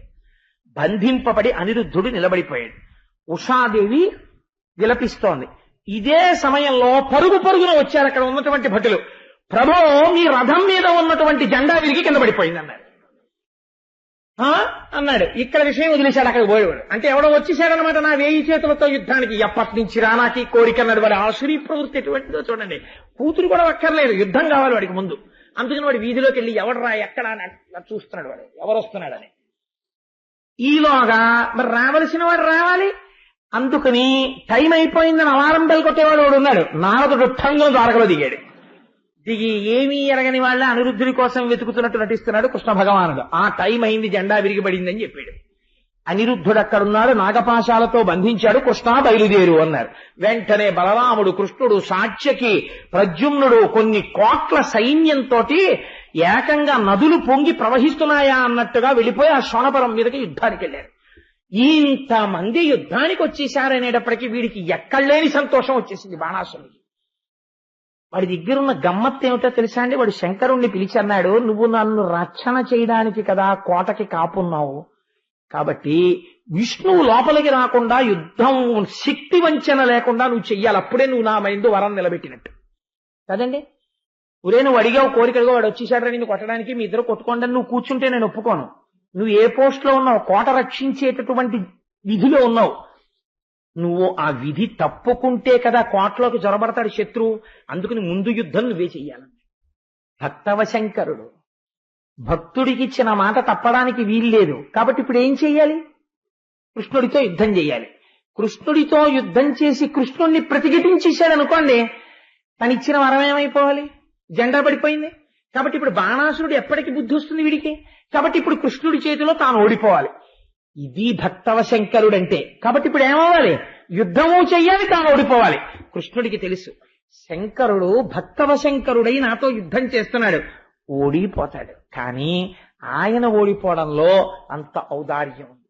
కాబట్టి ఆయన యుద్ధ రంగంలో ఉన్నంతసేపు నేను బాణాసురుడి జోలికి వెళ్ళకూడదు, ఈయనకు పేరు పాడైపోతుంది. కాబట్టి ఈయన కొంచెం పడిపోయినట్టు నటించే వరకు నేను ఆలోచిస్తానని కృష్ణ పరమాత్మ అనుకున్నారు. వాళ్ళిద్దరివి ఎంత మౌనమైన మాటలండి. యుద్ధం ప్రారంభమైంది. ముందు ఎవరు వెళ్ళాలి? పాపం కోట బయట ఉన్నాయనే వెళ్ళాలి. కాబట్టి శంకరుడు బయలుదేరాడు యుద్ధానికి. వాడు బాణాసురుడు 500 వాయిద్యాలు మోగించి ఎంత అల్లరి తీసుకొచ్చాడో చూడండి. కురపుటాహతి రేగు ధరణీపరాగంబు పంకేరు హప్త బింబంబు బుధువా విపుల వాలాటోప విక్షేపజాత వాతాహతి వారి వాహములు విరియ కురుచతిన్నని వాడి కొమ్ములు చిమ్మిన బ్రహ్మాండ భాండ కర్పరము వగుల అలవోక ఖగి ఖగిల్లని రంకెవైచిన రోదసీ కుహరంబు ఖేదిలింప గళచలధర్మ ఘంటికా ఘనఘన ప్రఘోషణమున దిక్కటంబు లాకులతలొంద లీల నడతించు కలధౌత శైలమనగా నుక్కు మిగిలిన వృషభేంద్రునిక్కి వెడలే. అపరం కైలాస పర్వతం వచ్చేస్తోందా అన్నట్టుగా ఉన్నటువంటి నందీశ్వరుడి మీద కూర్చుని త్రిశూలం పట్టుకుని శంకరుడు యుద్ధానికి బయలుదేరాడు. పరుగున నందీశ్వరుడు వెళ్ళిపోతుంటే ఆయన మెడలో ఉన్నటువంటి గంటలు గణ గణ మోగుతున్నాయిట. లేపాక్షిబసవయ్య లేచిరావయ్యా కైలాస శిఖరిలా కదలిరావయ్యా ఆయన వచ్చేస్తుంటే ఆ గంటల గణగణకి లోకములు ఉత్పాతము సంభవించాయనుకున్నట్ట. ఒక్కసారి మోరలెత్తి అంబా అని అరిచాడు. అరిచేటప్పటికీ ఆ లోకములకు ఉండేటటువంటి రోదసీ ప్రాంతం అంతా ఛిద్రమైపోయిందిట. తోక ఎత్తి ఒక్కసారి ఊపితే ఆకాశములో ఉన్న మేఘమండలం అంతా చల్లాచెదరైపోయిందిట. ఆయన పాదముల నుంచి పైకి రేగినటువంటి ధూళి చేత కృష్ణుడి యొక్క సైన్యమంతా పరాగముతో కప్పబడిందిట. అంత భయంకరమైనటువంటి యుద్ధం ప్రారంభమైంది. ప్రారంభమైతే శివుడికి కృష్ణుడికి యుద్ధం జరుగుతోంది. యుద్ధం జరుగుతుంటే శివుడు యుద్ధంలో లొంగనంతసేపు బాణాసురుడి జోలికి కృష్ణుడు వెళ్ళడానికి వీల్లేదు. తన వరం నిజమవ్వాలంటే కృష్ణుడి చేతిలో తను చటుక్కున ఓడిపోతే అవతల తనిచ్చిన వరానికి మినహాయింపునిచ్చినట్టు చేసినంత యుద్ధం చేసి పడిపోయినట్టు శివుడు నటించాలి.